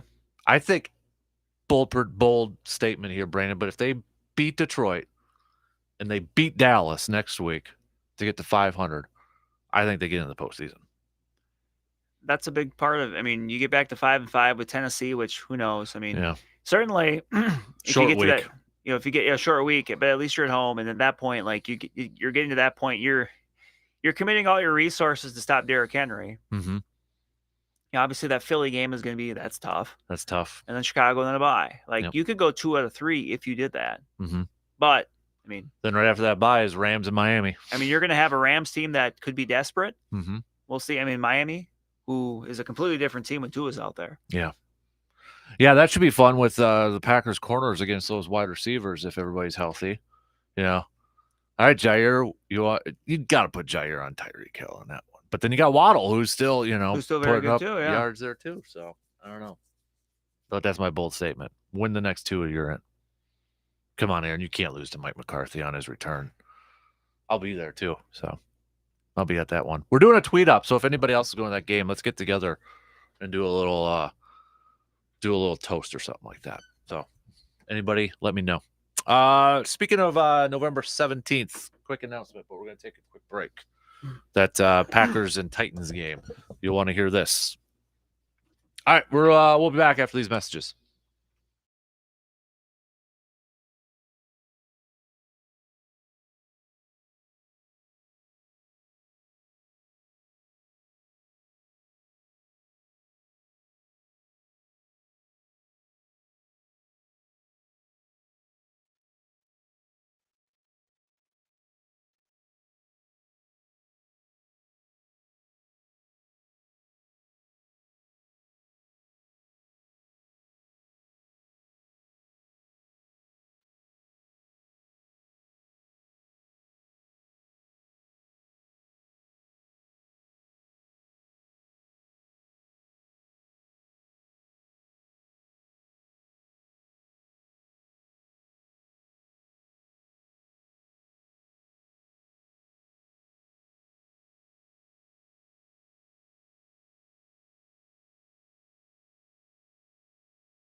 All right, yeah. If anybody is heading down to the Packers Cowboys game, hit me up with a message. We might do a little tweet up, get a little listener thing. I know there's a few of you, so don't be shy. Hit me up with a message.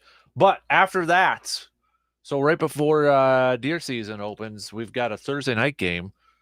Green Bay taking on Tennessee. That is also going to be our launch for the Man Cave Light. We're going to have a party at Hy-Vee that night. So I'll get you some times and some more of those deets, but put November 17th on the schedule. We'll watch a little bit of the Packers and Titans game, and then, well, that's right before everybody's going to be heading up to the woods. Boy, for the deer opener. So the Packers schedule is very deer hunting friendly this year. Finally, 1 year, and of course they're 3-5, and that sort of thing. But yes, this is like but when the schedule comes out, this is one of the first things I look at is what's it like around deer season. Perfect. They don't have one opening weekend. It's a Thursday game. And then the final weekend, it's the last game on Sunday. It is perfect. Now I'll be exhausted on that Sunday. Yeah. And really exhausted the next Monday.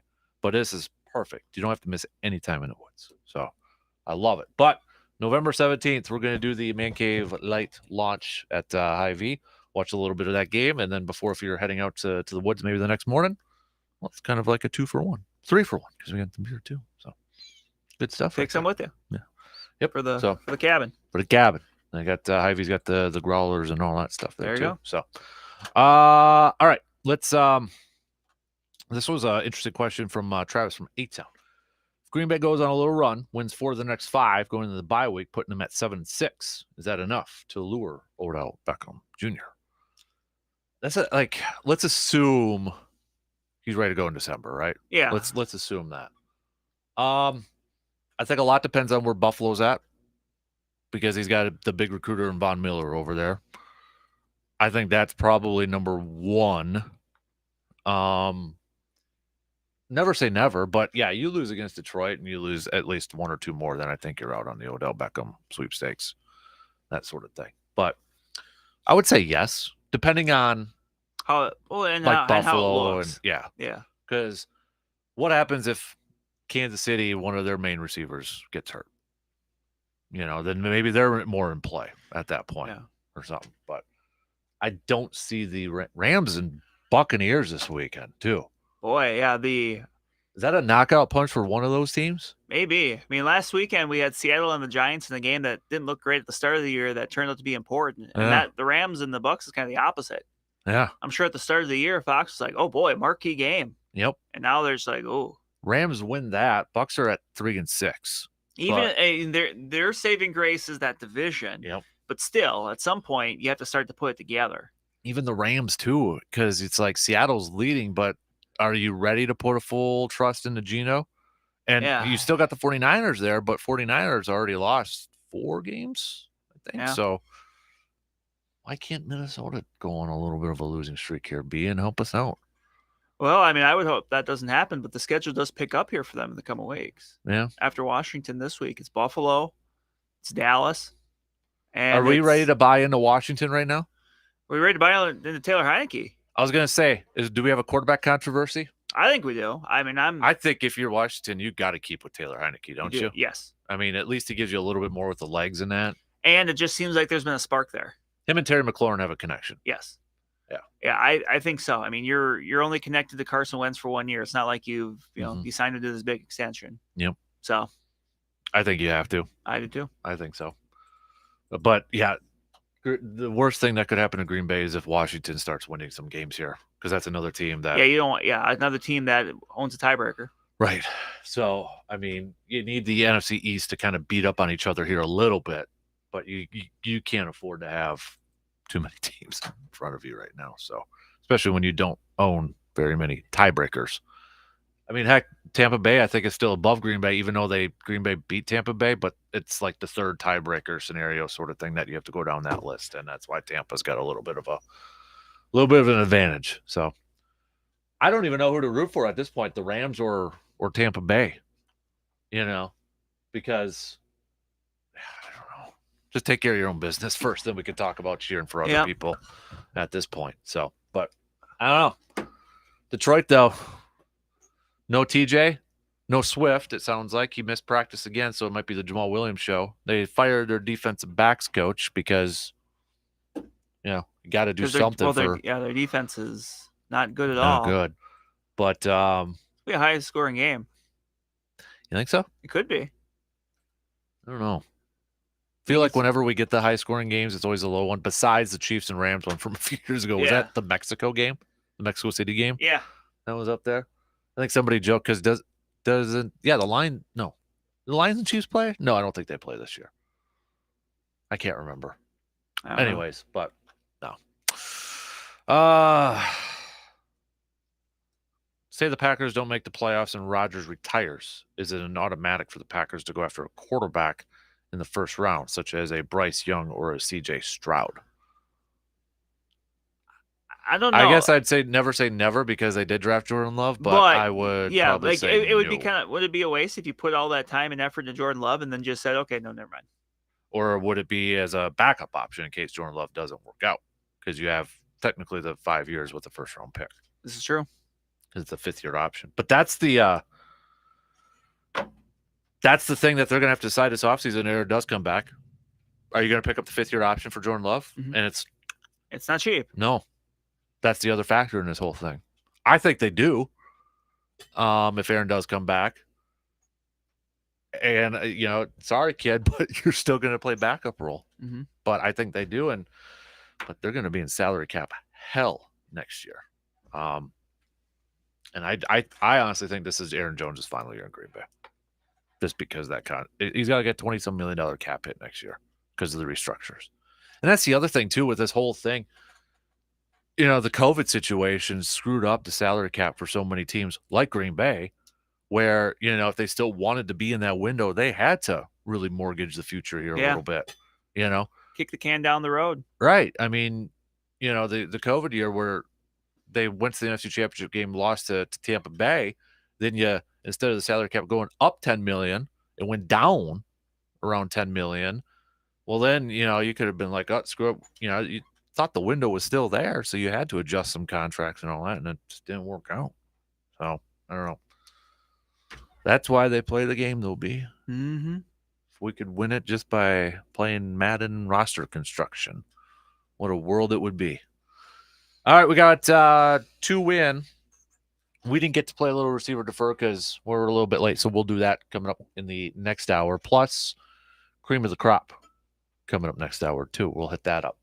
All right, we'll be back after these words.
All right, final hour on this Thirsty Thursday.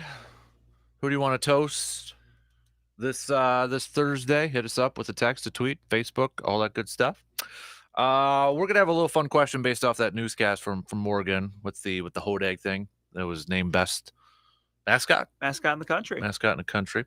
What is the most unique high school team name in this great state of Wisconsin? Now, Brandon obviously has covered. I was a lot rattling of them. some off during the break. So. I've got my pick. We'll save ours though. We'll give some people a chance to make their picks. I've got mine. Unique, not necessarily best, but like the most. Yeah. Best is subjective. Like right. And I had seen at one point there was a list of like how many of each were in the state. Mm-hmm.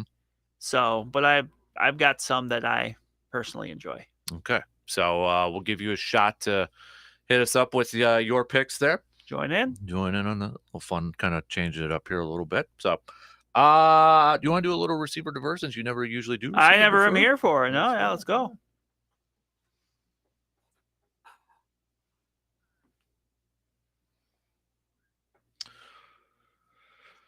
All right. Should also mention too, we'll get to the cream of the crop at the bottom of the hour here, B. So we got to do that before, so we won't be able to do it next week either. But all right, receive or defer, Brandon. You consider last night's World Series game a no-hitter? I do, but not the same way I would like, Don Larson's. Mm-hmm. It is. I mean, by the letter of the law. Technically it is. It is. Yeah. But yeah, yes. So you acknowledge that it is a no-hitter? Yes, but I would not put it on quite the same pedestal as even like maybe Roy Halladay in 2010 when Correct. he had the postseason no-hitter. Yes. So I agree with you. Yeah, it is, but don't put it down in like the reruns of like, old school films. Yeah, and 50 all years that. from now, you're probably not going to see, those highlights and being like, spoken about the same way some of these other are. Right. Exactly. So that's like the one thing too. It's like, okay, that's cool, but it loses some luster that way. Right. It's crazy what happens when you're not just throwing off speed pitches to every single lefty you face like Lance McCullers was. No. So, all right. So I think that's the majority probably agree. It's not the greatest thing, but you got to typically. It's a cool story with the kid. I don't know if you heard so his dad flew in from the Dominican Republic, and that was the first game he ever watched him pitch.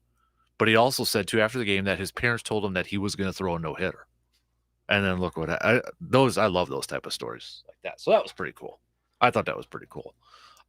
Receive or defer, Brandon. Are you concerned with the Bucks 3-point shooting woes so far?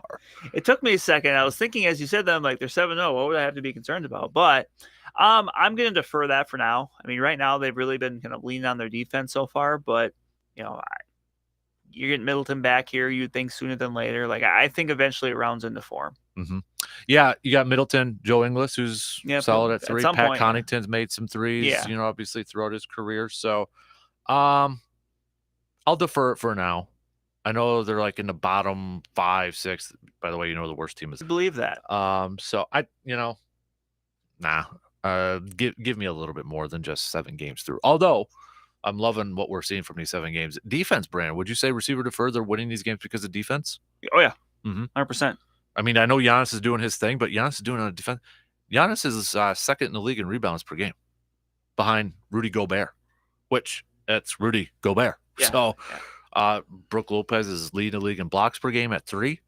They're getting it done defensively, which tip of the cap to Mike Budenholzer, don't you? Yeah, I mean they made those tweaks and they're seeing the early results here. Mm-hmm. Do you receiver defer? Mike Budenholzer doesn't get enough credit that he probably should deserve.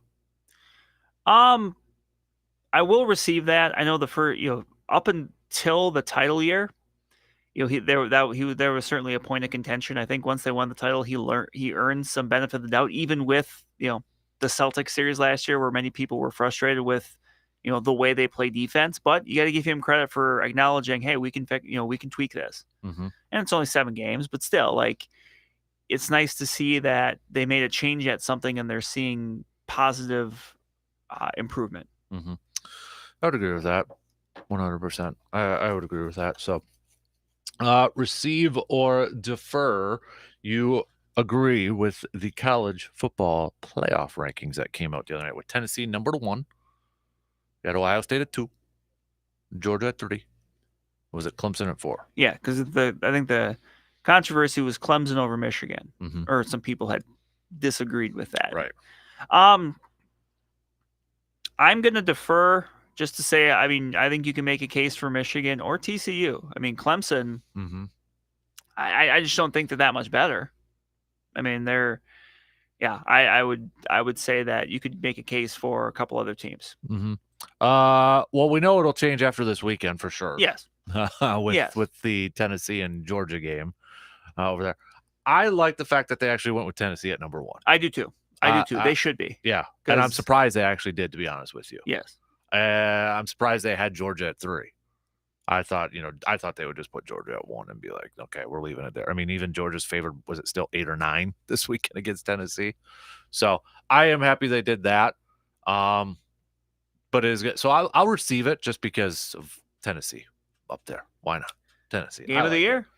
A couple weeks after the previous. A couple of weeks after the previous game of the year. Yeah.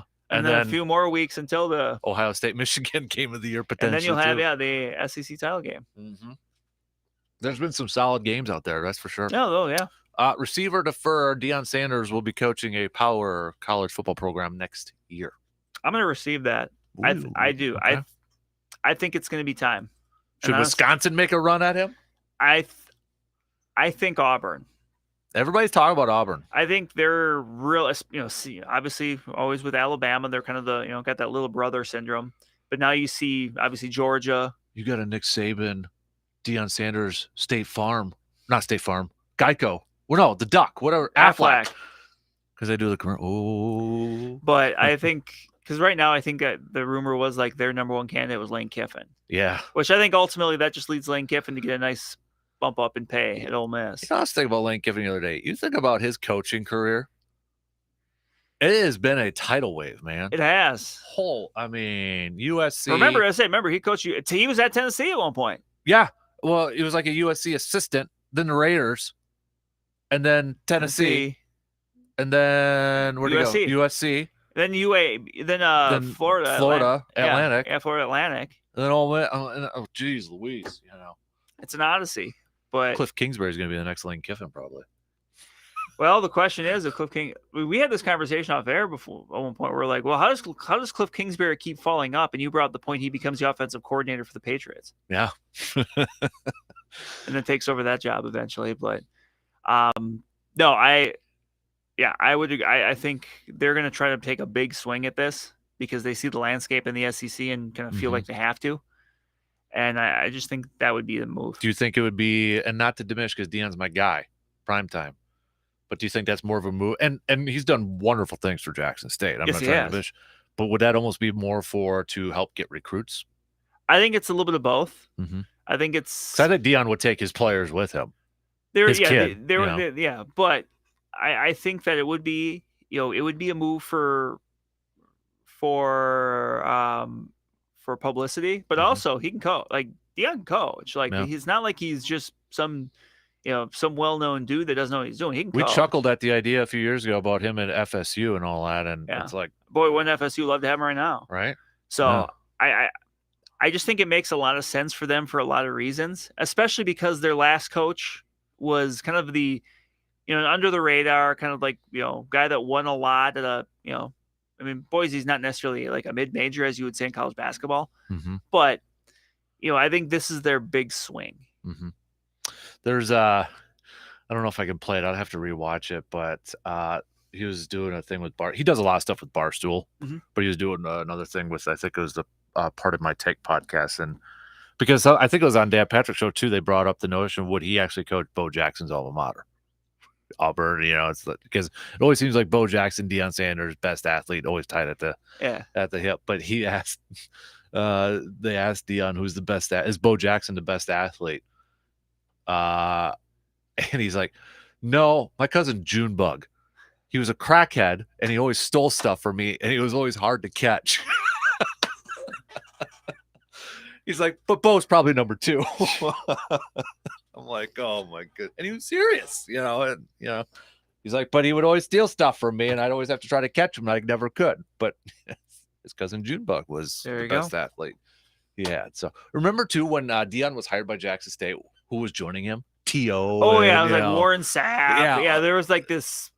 Yeah, NFL alumni were all going there. Basically, they're gonna all team up, and then obviously that didn't happen. But yep, and it was like even when he was hired by Jack, it was like people were making jokes about it. Oh, you're just doing this for hey, it worked. He got College Game Day there. I mean, he's got pro days now for the NFL. Yeah, and he has worked wonders, and I get that he kind of rubs some people the wrong way, maybe especially some longer tenured HBCU coaches, but you cannot deny he's done really good things for the game, especially there. Yep, I totally agree. So, all right, I think that's all I had. Let me just double check my list here. Yeah, that's pretty much all I had. So, we do have a birthday though today, Matt LaFleur's birthday apparently. So. We do. And I saw within the last 15 minutes, so we have some interesting breaking news. What? NFC Defensive Player of the Month, Darius Smith. Come on, he should thank his coaches for that. He should. Sure, he did. He likes his coaches. Well, yeah. He likes his position coaches. There's 3 former Packer defensive coaches over there. Mike Smith was a huge loss. They're outside coach. You can not just with obviously Darius Smith's having a great start, but there has been some nice growth out of some of their younger guys, the DJ Wanhams, the Patrick Joneses of the world, where they've become some pretty helpful guys as far as the pass rush rotation. So that has made a difference. And I mean, just look at the time he had in Green Bay when he had Preston and Darius and Rashawn Gary. Yes, so the guy can develop pass rushers. Definitely. So, all right, we'll take a quick break. Don't forget, send me your most unique high school mascot names, nickname, whatever school name. What's the proper way to say it? Is it because not all high schools have mascots though? So is it just nickname? Yeah. Yeah. Okay. I was trying to think like team name. There you go. Team name. Most unique one. I've got mine. So do you got yours picked, or are you still? I do. I have a few. Like I will tell you absolutely which one is my favorite. Okay. But I will give you some other ones. Got it.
You got your cream of the crop picked out yet? You still thinking about that a little bit? I do. Okay. I think so. Okay.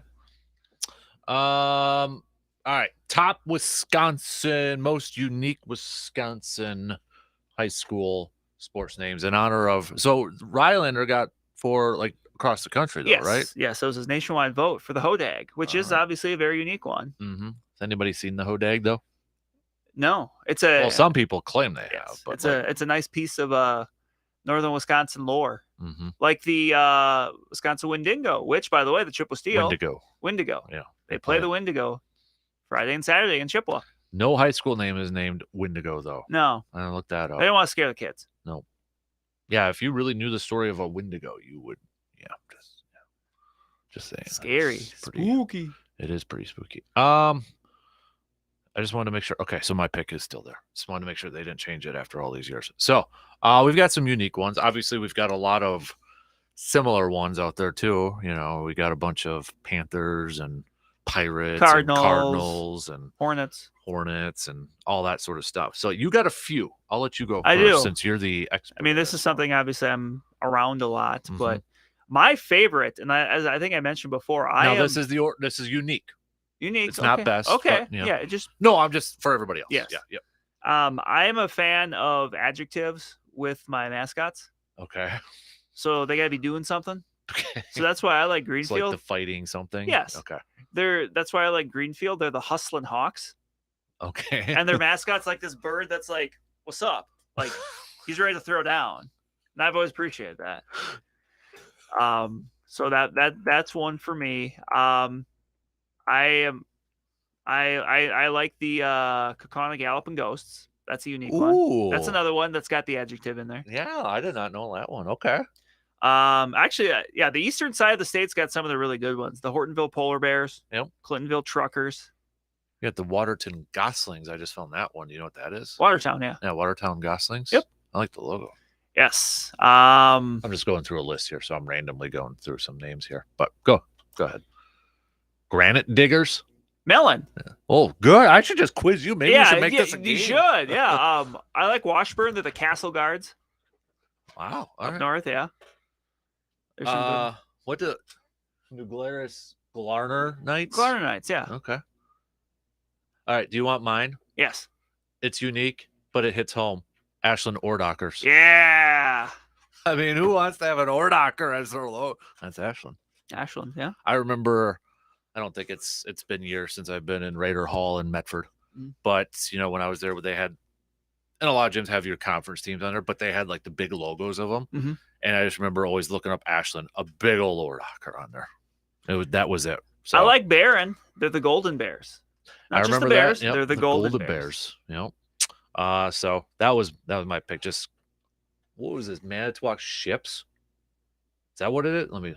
Manitowoc Lincoln Ships. Just ships. It's not as creative as Ordockers, though. I'm just saying, ships. Come on. Lame. Yeah, okay. So did you have any more that you wanted to add on there? I'm sure I'll think of them as I go. I'm just seeing. Okay, yep, Medford still listed as Raiders. All right. Altoona's the only Railroaders. Because Spooner's the Rails. Yep, Spooner's the Rails. I wish they would keep track of like who had the most. I wish there was a thing on I remember bottom. seeing that at one point. Oh, I do. I have it. Like what's the most common one in Wisconsin? You want to take a guess here? Is it Cardinals? Nope, they're the third. Warriors. Nope. They are 1, 2, 3, 4, 5, 6. Hornets. No, they only got 10 teams. The leading is 22. Oh. I give up. Panthers. Yeah, okay. 22. You want to know a second one? It's a bird, not Cardinals. Eagle? No. Eagles. Really? I didn't know there was that many Eagles. And then Tigers are 4th. And then tied with the Vikings at 16. A lot of Vikings for the state of Wisconsin. Yeah. A bunch of ones on here, though. That's what I like to see. Yes. Old Abe's. A lot of ones on there. Memorial. Yep. See, now you can kind of get into a little like Old Abe's, but as an Eagle sort of thing. Yeah. If you want to get a debate on I know that McDonald is the only Max in the state. Yep. There was one, Regis Ramblers. Ramblers, another one, yeah. That they're the only ones in the state there too. So, what about any other local ones that you want me to look up? I know, like Ashland, I think were the Thunderbirds. Thunderbirds up. No, Lakeland. Excuse me. Yeah, Lakeland. Yeah. I always get Ashland and Lakeland mixed up because they were our longest travels up north. Like 2.5 hours, 3 hours by bus up there. So, Whippets. What do you think is the Whippets? Oh, I can see it. Dang it. Oh, okay. You put me on the spot here, but I can see it. Whitewater. Yes. Whippets. Alliteration. Whip it good. I don't know, but what is a whippet? Is it a dog? Is it? Whip it. Well, look. It is a dog. Look at you. Oh, yeah. Looks like one of those dogs that like at the racetrack. Yeah. Okay. Good call, Brandon. You're pretty good at this stuff. You know, if just anybody learned ever needs to phone a friend for stuff like this, just call Brandon. Just for osmosis. Just call Brandon for this. This is pretty good there, dude. I'm proud of you. This one just makes sense. East Troy. Trojans? That makes sense. So, all right. Okay. What about college football? Now you got some good ones. We can't do minor league baseball because there's just so many good ones out there. That's way too. You know, one of my new favorite ones I know we mentioned last week or 2 weeks ago was the Tots coming to the Northwoods League. Yes, tater tots. Elkhorn is the Elks. Yep. This is Wisconsin. I'm still looking at high school ones though. Well, Elk Mound too is what's Elk Mound? Mounders, but but they have an elk on there. Oh, here's one I forgot. Oostburg. Oostburg? I don't think you would guess this one. No. But I'm familiar with this one because when I was in high school, Thorpe played Oostburg at State for girls basketball, so I just remember this. Flying Dutchman. Okay. Speaking of that, did you see that Stanford tree mascot suspended? He got put on timeout. Mm-hmm. Did you hear about that? A little bit. He was holding a sign that said Stanford hates fun. So Stanford decided that, you know what? We are going to make that sign come true. Yep. No, there's a joke in there, but yeah. All right. Okay. We're at the bottom of the hour here, Brandon. It is time.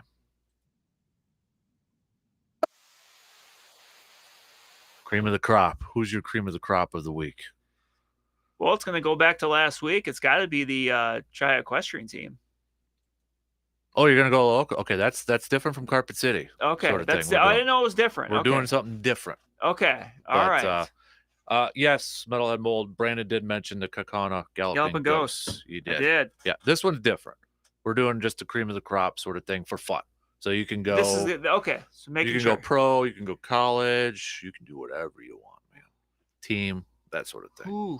We'll get to the Carpet City one here in a second. Okay. Or you just kind of said it right now. Carpet City Flooring Center is the equestrian team. Yeah, yes. Team of the week, athlete of the week, spotlight goes on. Yep. Chi Equestrian.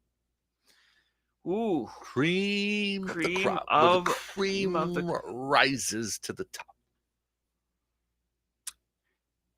I'm gonna need you to go. I'm gonna need to. Oh. Because I was all set on that. I got myself. Because this one's a little bit more fun with this thing. With the cream. So it's a little bit more open-ended. I mean, if you want to, it doesn't necessarily have to be like a win or just a good performance. It could be something funny somebody said. You know, it's pretty open-ended at this point for you. So, all right, I'll give you a few more minutes to ponder it. All right, Dan. Okay, Brandon, okay. Cream of the crop. I do have to give a shout out to Richie because he actually inspired this one for me because I saw him post that thing on your Facebook. Oh, about the Macho Man Randy Savage mural. Like having it in, because sometimes people will have like inspirational sayings or something on like a wall. Cream always rises to the top. And that Macho Man. Yeah. Who is your favorite wrestler of all time? Is it Macho Man?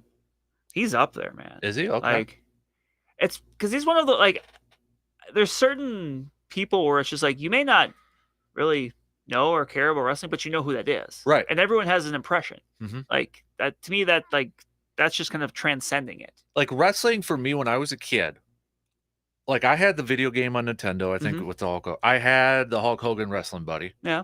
I mean, I would play the quarter arcade game, but I never watched it.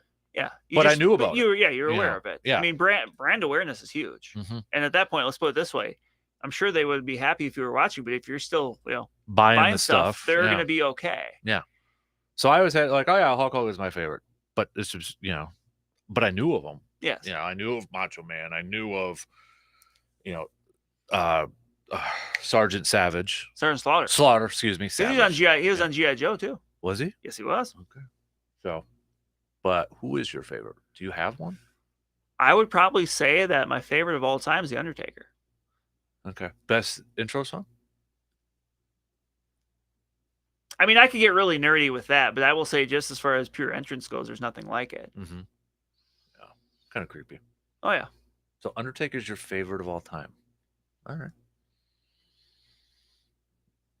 Trying to think, because he was a little bit past though. Like he was. He was that. He kind of came around right when those. That was. I mean, yeah. So Yeah. It wasn't. They crossed paths, but not too much. Okay. I kind of thought you would have said like Ric Flair or something. Nothing wrong with the Nature Boy. Fantastic 30 for 30 a couple years ago. Did you watch that one? I have. Okay. Yes. All right. Yeah, I'm still going with the Hogan just because it's nostalgia sort of thing there. But I'm waiting. I'm just waiting because, if anybody who has kids and you're going down the toy aisle lately and you're starting to see throwbacks coming back, like Ninja Turtles from when I was a kid. Yes, I bought one. It's still in a package, and I know it's not worth anything, but it's the exact same turtle. I'm talking about, Brandon, the Donatello with the pieces that you have to break off to the other plastic. So it's like in a plastic thing and you got to tear them off. That old school. They're bringing those things back. And, it's got a pizza slice on there, but this is how old school it is. I'm going to try to draw it because this is great radio. But it's the pizza triangle, but then it's got a handlebar. So that's how you put the pizza in the hand. In the hand is that stupid handlebar. They brought them back. They're bringing back Batman. They're not appealing to the kids necessarily. They're appealing to the parents. Right. So I'm waiting for the old school wrestling stuff to come back now. There you go. Like what's the next thing? You've got Batman. You got superheroes coming. We're talking old school Batman coming back. The buddies. The wrestling buddies? Yeah. Could be. They got the Turtles. I'm waiting for Power Rangers now they're older ones, I guess, but I'm waiting for wrestling now. I think they're missing out on something if they bring back some of that. Maybe. And I guess it's licensing sort of thing. Yeah, there's always that goes into it. But I'm waiting for the next old school thing to kind of come back. And that's what's making me feel really old, is seeing the stuff that I was a kid now is like, oh boy, that sort of thing. Were you a Turtles kid? Yeah. What was your favorite turtle? Oh, come on. It's got to roll off your tongue. I mean, I think the one that stuck with me is Raphael. Yeah, he has an attitude problem. Yeah. Yeah, big time attitude problem. The only reason I was a Donatello fan was because when you play the Nintendo game, there was a certain one. I think it was the arcade one. Player's name, because their names are too long, so they shortened it to Don. And as a little kid, I always thought it said Dan. So that's why I was a Donatello fan. Of course, the nerdy one and, the machine one doesn't have the cool weapon. He does machines. Donatello does machines. Raphael is cool but rude. Michelangelo is a party dude. Is the party dude. It's going to be in my head all day now, man. How did they stay as healthy as they did, eating nothing but pizza?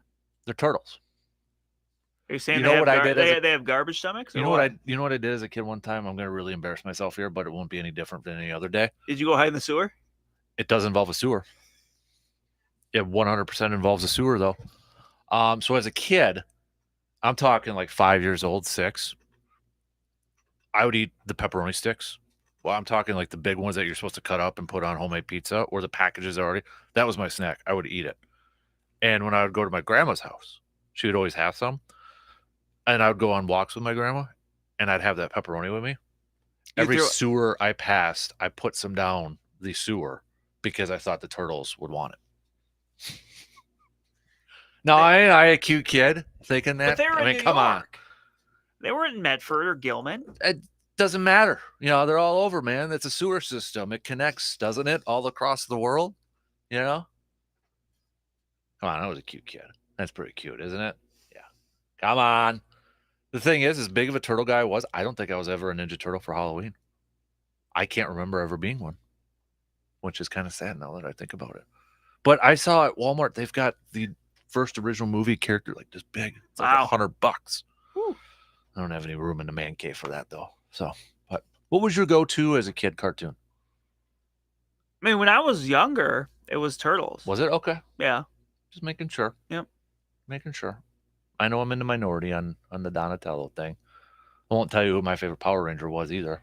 I was never a Power Rangers kid. I was for a hot minute. Yeah, I had friends and stuff that were, but just I don't know. It just for whatever reason never clicked with me. It was the blue one. Again, the other nerd. Yeah, but it was the color for that time. The blue? Blue was my favorite color. So, Triceratops. I remember going to the pool in Medford, and a bunch of us would like do the it's morphin' time. Tyrannosaurus Rex and jump in the pool. Okay, we need to get back to sports. Looking at this, let's switch over to football here, transitioning from Power Rangers to college football, because we probably lost a bunch of listeners. But maybe we gained some. Who knows? you never know. Badgers coming off their bye week now, going up against Maryland. Now, they just got done playing Purdue, which was a pass-heavy team, right? Mm-hmm. And able to go up 21 in the first quarter kind of helps ease that way. But would you say a similar game plan against Maryland? Could be. I mean, I think Maryland is going to be the best offense they see this last month. Mm-hmm. Certainly above either Nebraska, Iowa, or Minnesota. Sounds like Tua's brother is playing, so it's good. I mean, Maryland 6-2, and Maryland made life difficult for Michigan not that long ago. Right. So this is a good Maryland team. So this is coming off the bye. I'm interested to see how it goes. But I think you're worried about the passing game, and Badgers are going to be looking like back at full strength in the secondary. Mm-hmm. Which is big. Sounds like Colin Wilder back. John Torchio's having a really good year. He's picking some passes off. I think he was in like the I forget the name of it, but he was I think it was a semifinalist or whatever for basically the award for the best defensive back. Because he's tied for the nation's lead in interceptions. Well, for the Big Ten. I thought it was for the country. Oh, was it for the country? Because he's tied Charles Woodson. But there was some award he was on the watch list for. Okay. So those secondary guys are going to test, but also it's going to be the pass rush. Mm-hmm. I don't know if we've necessarily seen a big Nick Herbig game yet. Maybe this is a really good time for one. Mm-hmm. He is 6 sacks, I think. Okay, and he's as I said, it's not like he hasn't done anything. It's just he's been kind of quiet. He hasn't had a game where he's gotten 2 or 2.5. Mm-hmm. Yeah, I know there's the Jim Thorpe Award, top defensive backs, sort of thing on there. So let me see if is that what you were thinking of for maybe. Let me see. Yeah, because there's like 35 dudes so on maybe this that's thing. why. So yeah, okay. How much is the weather going to be a factor though too? If it is raining down there, I'm sure the Badgers probably don't mind it. Mm-hmm. If it becomes a sloppy ground and pound kind of game. Mm-hmm. But Badgers have kind of been throwing it a little bit more. They have, and you got to give Graham Mertz credit. He has been very efficient this year. So for all of the talk about quarterback plays the last few years, and like, what's wrong with this guy? Was it Paul Chris? I mean, I don't want to just simply say it's one person, because I think in most cases it's never one person. Mm-hmm. But I think that maybe giving Dean Ingram or Bobby Ingram more of the just the go ahead. I mean, he was the offensive coordinator at the start of the year, but it still sounded like the game plan was very much still constructed by Paul Chris. Being able to have that for Graham Mertz, I think, has been a big help. Because you look, I mean, efficient, and that's all I've wanted. You don't got to go out there and be Bryce Young, but go out there and be efficient. Be Scott Tolzien. Be a guy that you can put the ball in the air with and you feel pretty good about. And he has been. He's like top 20 in the nation in passing efficiency. Mm-hmm. Now, part of that's buoyed by the really great stat game he had against Northwestern, but still, we're 8 games in, so it's not a small sample size. Mm-hmm. He's still going to be a guy that a couple times a game makes some throws that you just wonder, what are you doing? Right. But he's been efficient otherwise, especially in more recent weeks. Mm-hmm. Do you think you're picking a Badgers win? I am, but I'm not. I am, but I'm not super confident in it, just because Mhm. I just more so because I think Maryland's a good team. I Mhm. mean, this is a team that could be playing in New Year's Day Bowl. Mm. So, What is the line? I haven't seen. I'm going to bring it up. I haven't seen the line for this game yet. but I'll take Wisconsin by like 4. I think it's going to be a close game. I don't see High them. scoring or low scoring or Honestly, I think you brought up the weather kind of matters. I think the weather plays a big role. So I Mhm. mean, maybe not as high scoring as you think. So the line here, where is it at? Come on. There we go. All right. Badgers by 5. Ooh. Badgers favored by 5. You think the cover? Well, I said 4, so I'm going to say that's right. no. Yeah, you did say so 4. I'll 4. say no, Yeah. but that line, I mean, I guess for what I'm thinking is about right. Looking at the last week, because Maryland's coming off a bye too. Yes. And then their last 3 games, well, I guess Purdue, they put up 29, but they're putting up like 38, 31 points. And I mean, Wisconsin's going to play inspired with Bob there. They averaged 34.1 points per game. But if I told you Wisconsin averages almost 32, I wouldn't have thought that a couple weeks ago. Maryland does allow more on defense. I think Badgers win, but I think they don't cover. I don't think they'll cover either. So before we take a break, you want to do the NFL picks? Oh, one more pick for college football. Tennessee, Georgia. Georgia's favored by, I'm going to double check if it's still 8, but that's what I'm going to go Georgia because it's in Athens. Yeah. It is still at 8. But I don't think the line's 8 though for the number 1 team. Maybe a little bit. Generally, don't you give like 3 points for home team? Mhm. So, on a neutral site where you say Georgia's a 5 point, I don't know. These are just ridiculous points per game. Tennessee 49.4, Georgia 41.8. But it might be the defense. Tennessee gives up 21 and Georgia only gives up 10.5. Yeah, I'm going to go Georgia too. I hope it's I would love Tennessee to win though. Yeah, just to kind of upset the apple cart a little bit. Mm-hmm. Yep. Maybe kind of open the door for like a TCU or something like that to jump up there. So, how about Alabama at LSU? Kind of a game that's a little bit under the radar because of the other game, but I'm gonna go Alabama. I mean, I just don't think that Nick Saban's gonna have his team kind of drop that many games ever. And they got the one to Tennessee. I think he's got their attention again if he didn't before. Mm-hmm. And LSU, I don't know. Like they've got some big wins, but I'm still not sure that they're a great team. Yeah. So I'm gonna go Alabama. I'm going Alabama in this one too. All right. So NFL picks, because we got a game tonight. The undefeated Philadelphia Eagles at the Houston Texans. Will Philly remain undefeated? Yes. Yeah. And interesting. You did pause there for a second. No, I was thinking because I was also saying it's an interesting fact that the Eagles play the Texans and that the Phillies host the Astros. I didn't even think of that. Good call, B. Philly is favored by 14.5 or 14. Do you think they cover? Yes. So you think Philly's going to win by 14? Yeah. I'm trying to remember. It was a few years ago when like Denver was really good and they played Jacksonville and it was like a gigantic spread, like the biggest in history. I think Jacksonville ended up covering. Yeah, that's a lot. That is a lot. You know what? I think Philly wins, but they don't cover. Okay. Colts at the Patriots. Patriots favored by 5.5. Another week of what do we make of the Indianapolis Colts? Yeah. But I'm going to say Patriots at home, and you've got Bill Belichick scheming up against Sam Ellinger. Yep. Colts firing their offensive coordinator. Yeah, I'm going to apparently that works. Firing your coaches works in college. Right. But I'm going to go Patriots. Yeah, I'm going to go Patriots, and I think they cover. I think they cover in this one. Buffalo at New York Jets. Buffalo favored by 12.5 on the road. I think the big question here is, can the Jets score enough? Mm-hmm. I don't think they can. Buffalo. Do they cover? Ooh. Yes. I think Buffalo wins, but I don't think they cover. I think it's going to be one of those sneaky. It's going to be like around 9, almost maybe like the Packer Buffalo game a little bit. Yeah. Something like that. Yeah, because that's the thing too when it comes to lines is like a team, like Buffalo could be winning by 2 scores a whole game, but if somehow they score late or something, yep, or 17, and then suddenly it's a 10-point game. Well, that covers the spread. I think the Jets will probably do a little bit better job and put Sauce Gardner on Stephon Diggs in this game. Yeah. So, yep. Miami at Chicago. Miami favored by 5. Miami. Outright. Yep. Same here. We'll save that one. We'll save these two, actually. Carolina in the PJ Walker era at Cincy. Cincy's 7.5.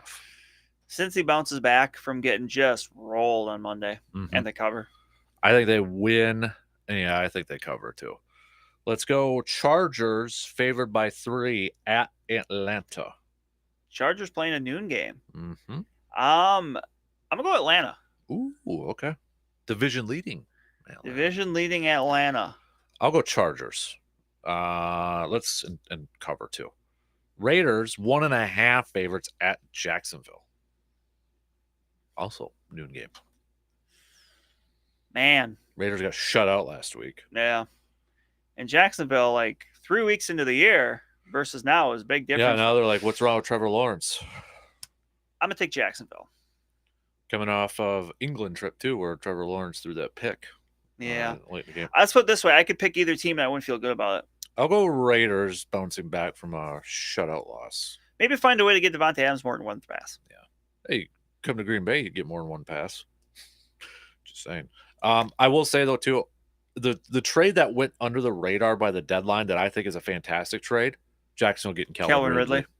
And it has nothing to do with this year, but the fact that it actually happened, I'm like, oh yeah, that's actually not bad. That was very much like, okay, but yeah, you're right. Like, assuming nothing crazy goes on, and he's reinstated. Like, that's a legitimate number 1 receiver for a young quarterback. I like that move a lot. Arizona taking on Seattle at Arizona. Arizona's favored by 2. Seattle. I'm going Arizona. I'm going the upset on this one. Let's go. And this is Rams at Bucks. Bucks favored by 3. So they would say this is neutral if it was at a neutral field. I'm gonna go Bucks.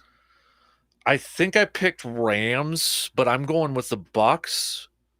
And I think the advantage or the tipping point for me is going to be that Bucks defensive front going after Matthew Stafford.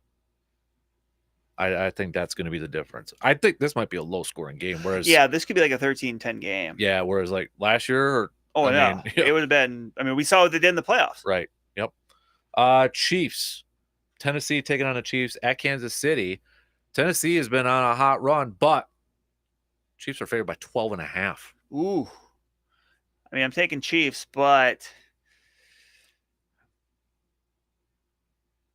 And you know what? I'm gonna take the Chiefs to cover too. Ooh, I think they they have a certain way they have to play. Yep. And I'm not sure that they're going to be able to. You're talking. I mean, basically, they're going to have to run the ball to Derrick Henry. Oh, you're talking. Okay, like you're saying Tennessee has to. They have. There's a certain way they have to play to be in this game, and I don't think it's going to happen. I think Kansas City wins, but I do think that they're able to control some of the time of possession. So I don't think Kansas City covers. Baltimore at the Saints. Baltimore favored by 2.5. Superdome's tough place to play. I'm not sure how juiced up they're going to be with the way the team is right now. Baltimore. I'm going to go Baltimore too. I think they cover in that one. Minnesota at the Commanders. Minnesota favored by 3.5.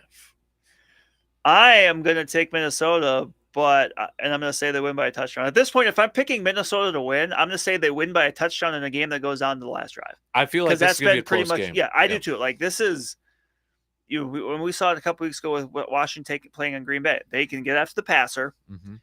I think we said earlier too that Taylor Heineke's giving them a spark. Mm-hmm. This is not going to be an easy game. The Kirk Cousins homecoming, I do think they win, but I don't think it's they're not walking away with it. I don't think Chase Young is going to play. I know he was just activated. Yeah, so maybe another week for him, but still enough. Mm-hmm. Especially up the middle. I think for them, their stoutness, Jonathan Allen, and some of the other guys that they have up the middle can make life difficult. Sweating it. Yep. I do think it's a close one, but I'll pick Minnesota too. And then Green Bay at Detroit. Green Bay. How a couple weeks have changed, Brandon. Because a couple weeks ago, Green Bay was like consistently an 8-point favorite, 9-point favorite. They're losing. Then they're like astronomical underdogs against Buffalo. And now Detroit, they're favored, but by only 3.5. I'm going to take Green Bay, and I think they cover that. I will agree. I think they win, and I think they cover too. So. I think for the first time in a while, this is a feel-good game for their offense. I hope you're right. They need it. I will say this is a must win. They lose, their season's done. If they win, are you going to actually fill in the last few weeks of that Packer schedule? Maybe. I actually was wondering if you were going to notice it this morning. I thought about writing in there. I'm like, no, I'm going to see if he notices it. Apparently, the season, it's still after the Jets game. So I haven't done it with the Badger one yet either. So. That's true. All right, quick break and then cream of the crop after this.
All right, we only got a couple minutes left, and then we're done.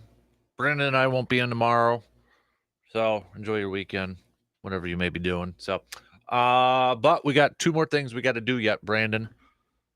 We got to do a cream of the crop, and we got to do a little Thirsty Thursday if you want to give a shout out to anybody. So let's do cream of the crop first.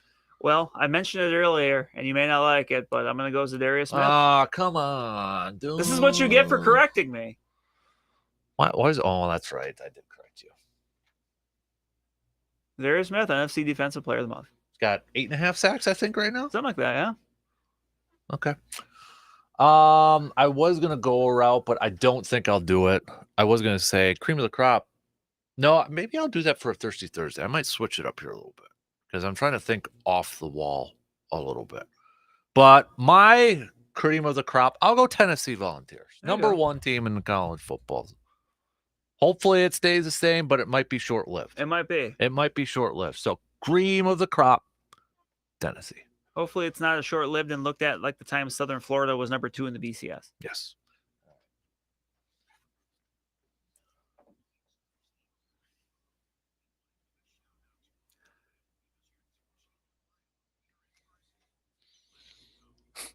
All right, who you want to give a shout out to?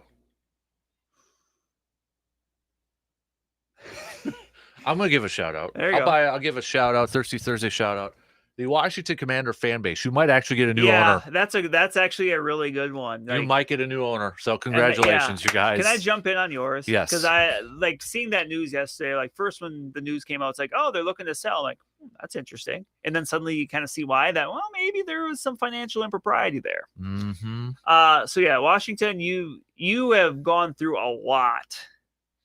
Yeah, I know it's like, well, they're just going through options. You're getting a new owner. Let's just, they're going to. Yeah, especially with that other stuff. I mean, now you got. It shouldn't have come to this. Right.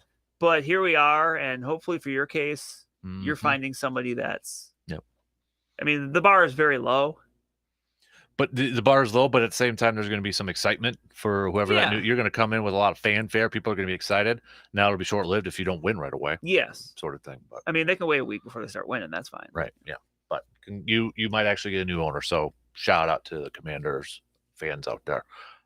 We only got less than a minute since it is National Sandwich Day or whatever the heck it is. Hot dog a sandwich? Yes. You think it is? I think it is. It's meat in a bun. You can put other stuff on it. I don't know. Does the type of bread, like does the shape and the makeup I think of the we bread should have probably started this earlier. Yeah, because to me, if you're arguing that, what you're arguing is the shape of the bread. So I mean, because if it's in a bun, because if like a cheesesteak, yeah, okay, I could see what you're saying. I'll go with you. All right. Okay. So is a taco a sandwich? Soft shell? No, but I don't think it is. You don't think it is? I don't think it is. How come nobody's asking that one? It's a good question. You know, because it's kind of like bread, like a burrito. Flatbread. Flatbread, yeah. So is that a sandwich? Maybe that should be the question. Or soft shell taco sandwiches. To be or not to be? All right, safe travels, B. Woo. Rest of you, Luke will be in tomorrow. I will talk to you on Monday. Have a good weekend.